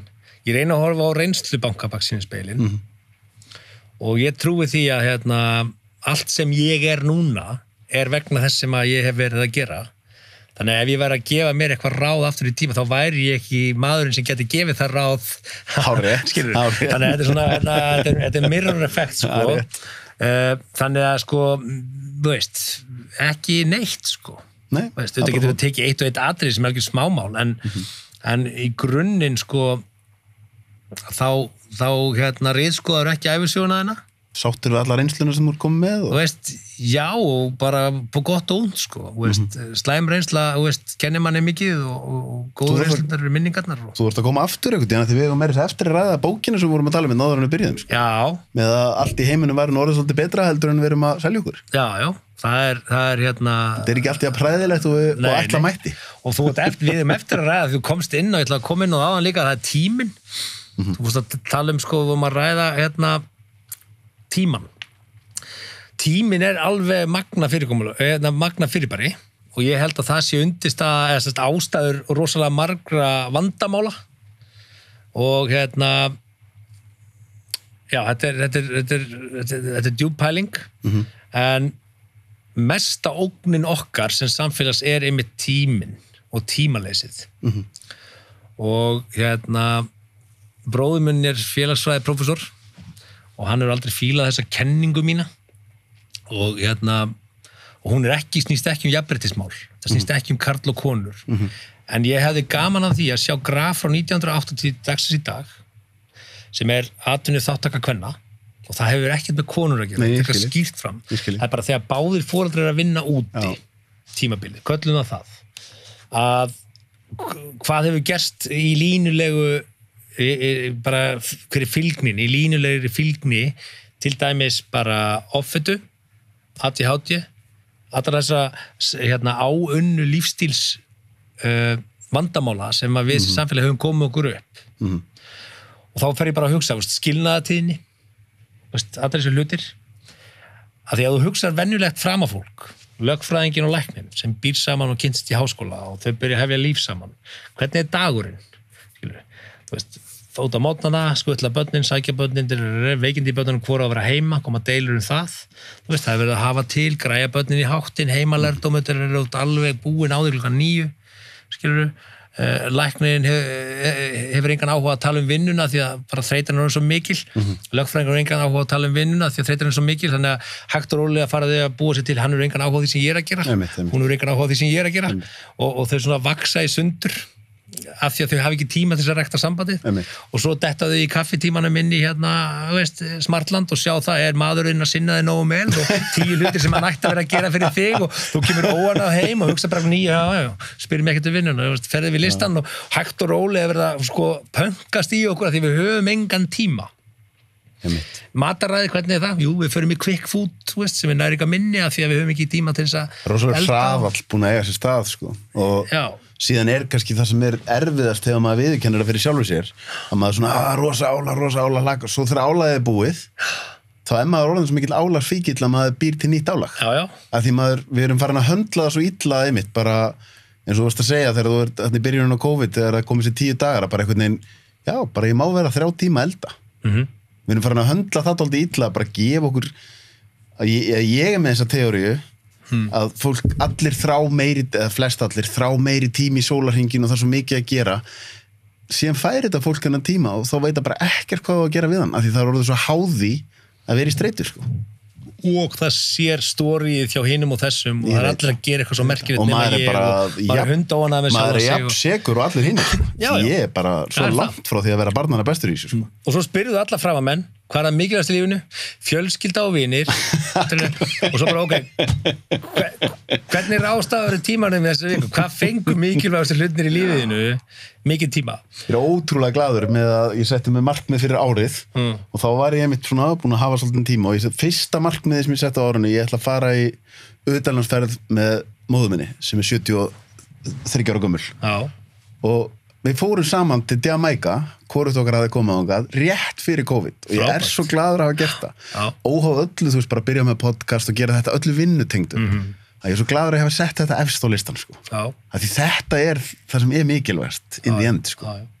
Og það er einmitt ein áhugaverð kenning þetta með tíman, að það er ef þú myndir þú veist, af því að svona markmiðasetning sko, ég er ekki blindur markmiðasetninga maður, en þú veist, við eigum okkur samt öll svona einhverja hugmyndur hvað við viljum í mismunandi flokkum og ef þú myndir setja á blað markmiðin í prívatlífinu, markmiðin í bara til vináttu, fjölskyldu vinnu, heilsu allt þetta dót, myndir skrifa þetta hérna niður og síðan myndir skrifa niður daginn, öll samtölin sem það átt í síma, í hvaða flokk þetta er að merkja það en svo ertu með flokkinn ekkert af þessu fittar inn í markmiðið mín það kæmur á óvart hvað og notar mikinn tíma af deginum í ekkert af markmiðunum þínum 100% og ef þú myndir síðan segja, herðu, ég ætla bara að minnka helming öll samtöl og allar athafnir sem ekki fitta inn í eitthvað af þessum boxum þá ertu búin að ná alveg ágætis árangri og skref í átt að þessum markmiðunum því í grunninn erum við að eyða ótrúlega miklum tíma í algjörtrugl það er alveg rétt sko algjörtrugl sem passar ekkert inn í neitt af markmiðunum þínum í lífinu einmitt við þurfum að taka, þú ert að koma aftur og þá þurfum við að ræða þessa bók sem, hvað heitir hún Framfarir, já, bara, og það er svolítið svona hvernig einmitt heimurinn er nú bara á dálítið góðan stað frábærum stað, við aldrei haft það betra í heiminum einmitt og síðan, því ég var að segja að ég ætlaði að hleypa þér út í daginn og við erum bara búin að vera með 10 mínútur korter síðan þá þannig að það búið geggjað að fá þig heimsókn bara takk sem leiðis bara, þetta ekki til að koma aftur jú þá verður við svona, búin að tala hans simma og þá tölum við markmið og lífið og mental training já, mental training, einmitt það er margt sem við erum ekki búin að koma inn á sko. Þú kemur aftur ég ger það herðu, dásanlegt, takk fyrir mig sem leiðis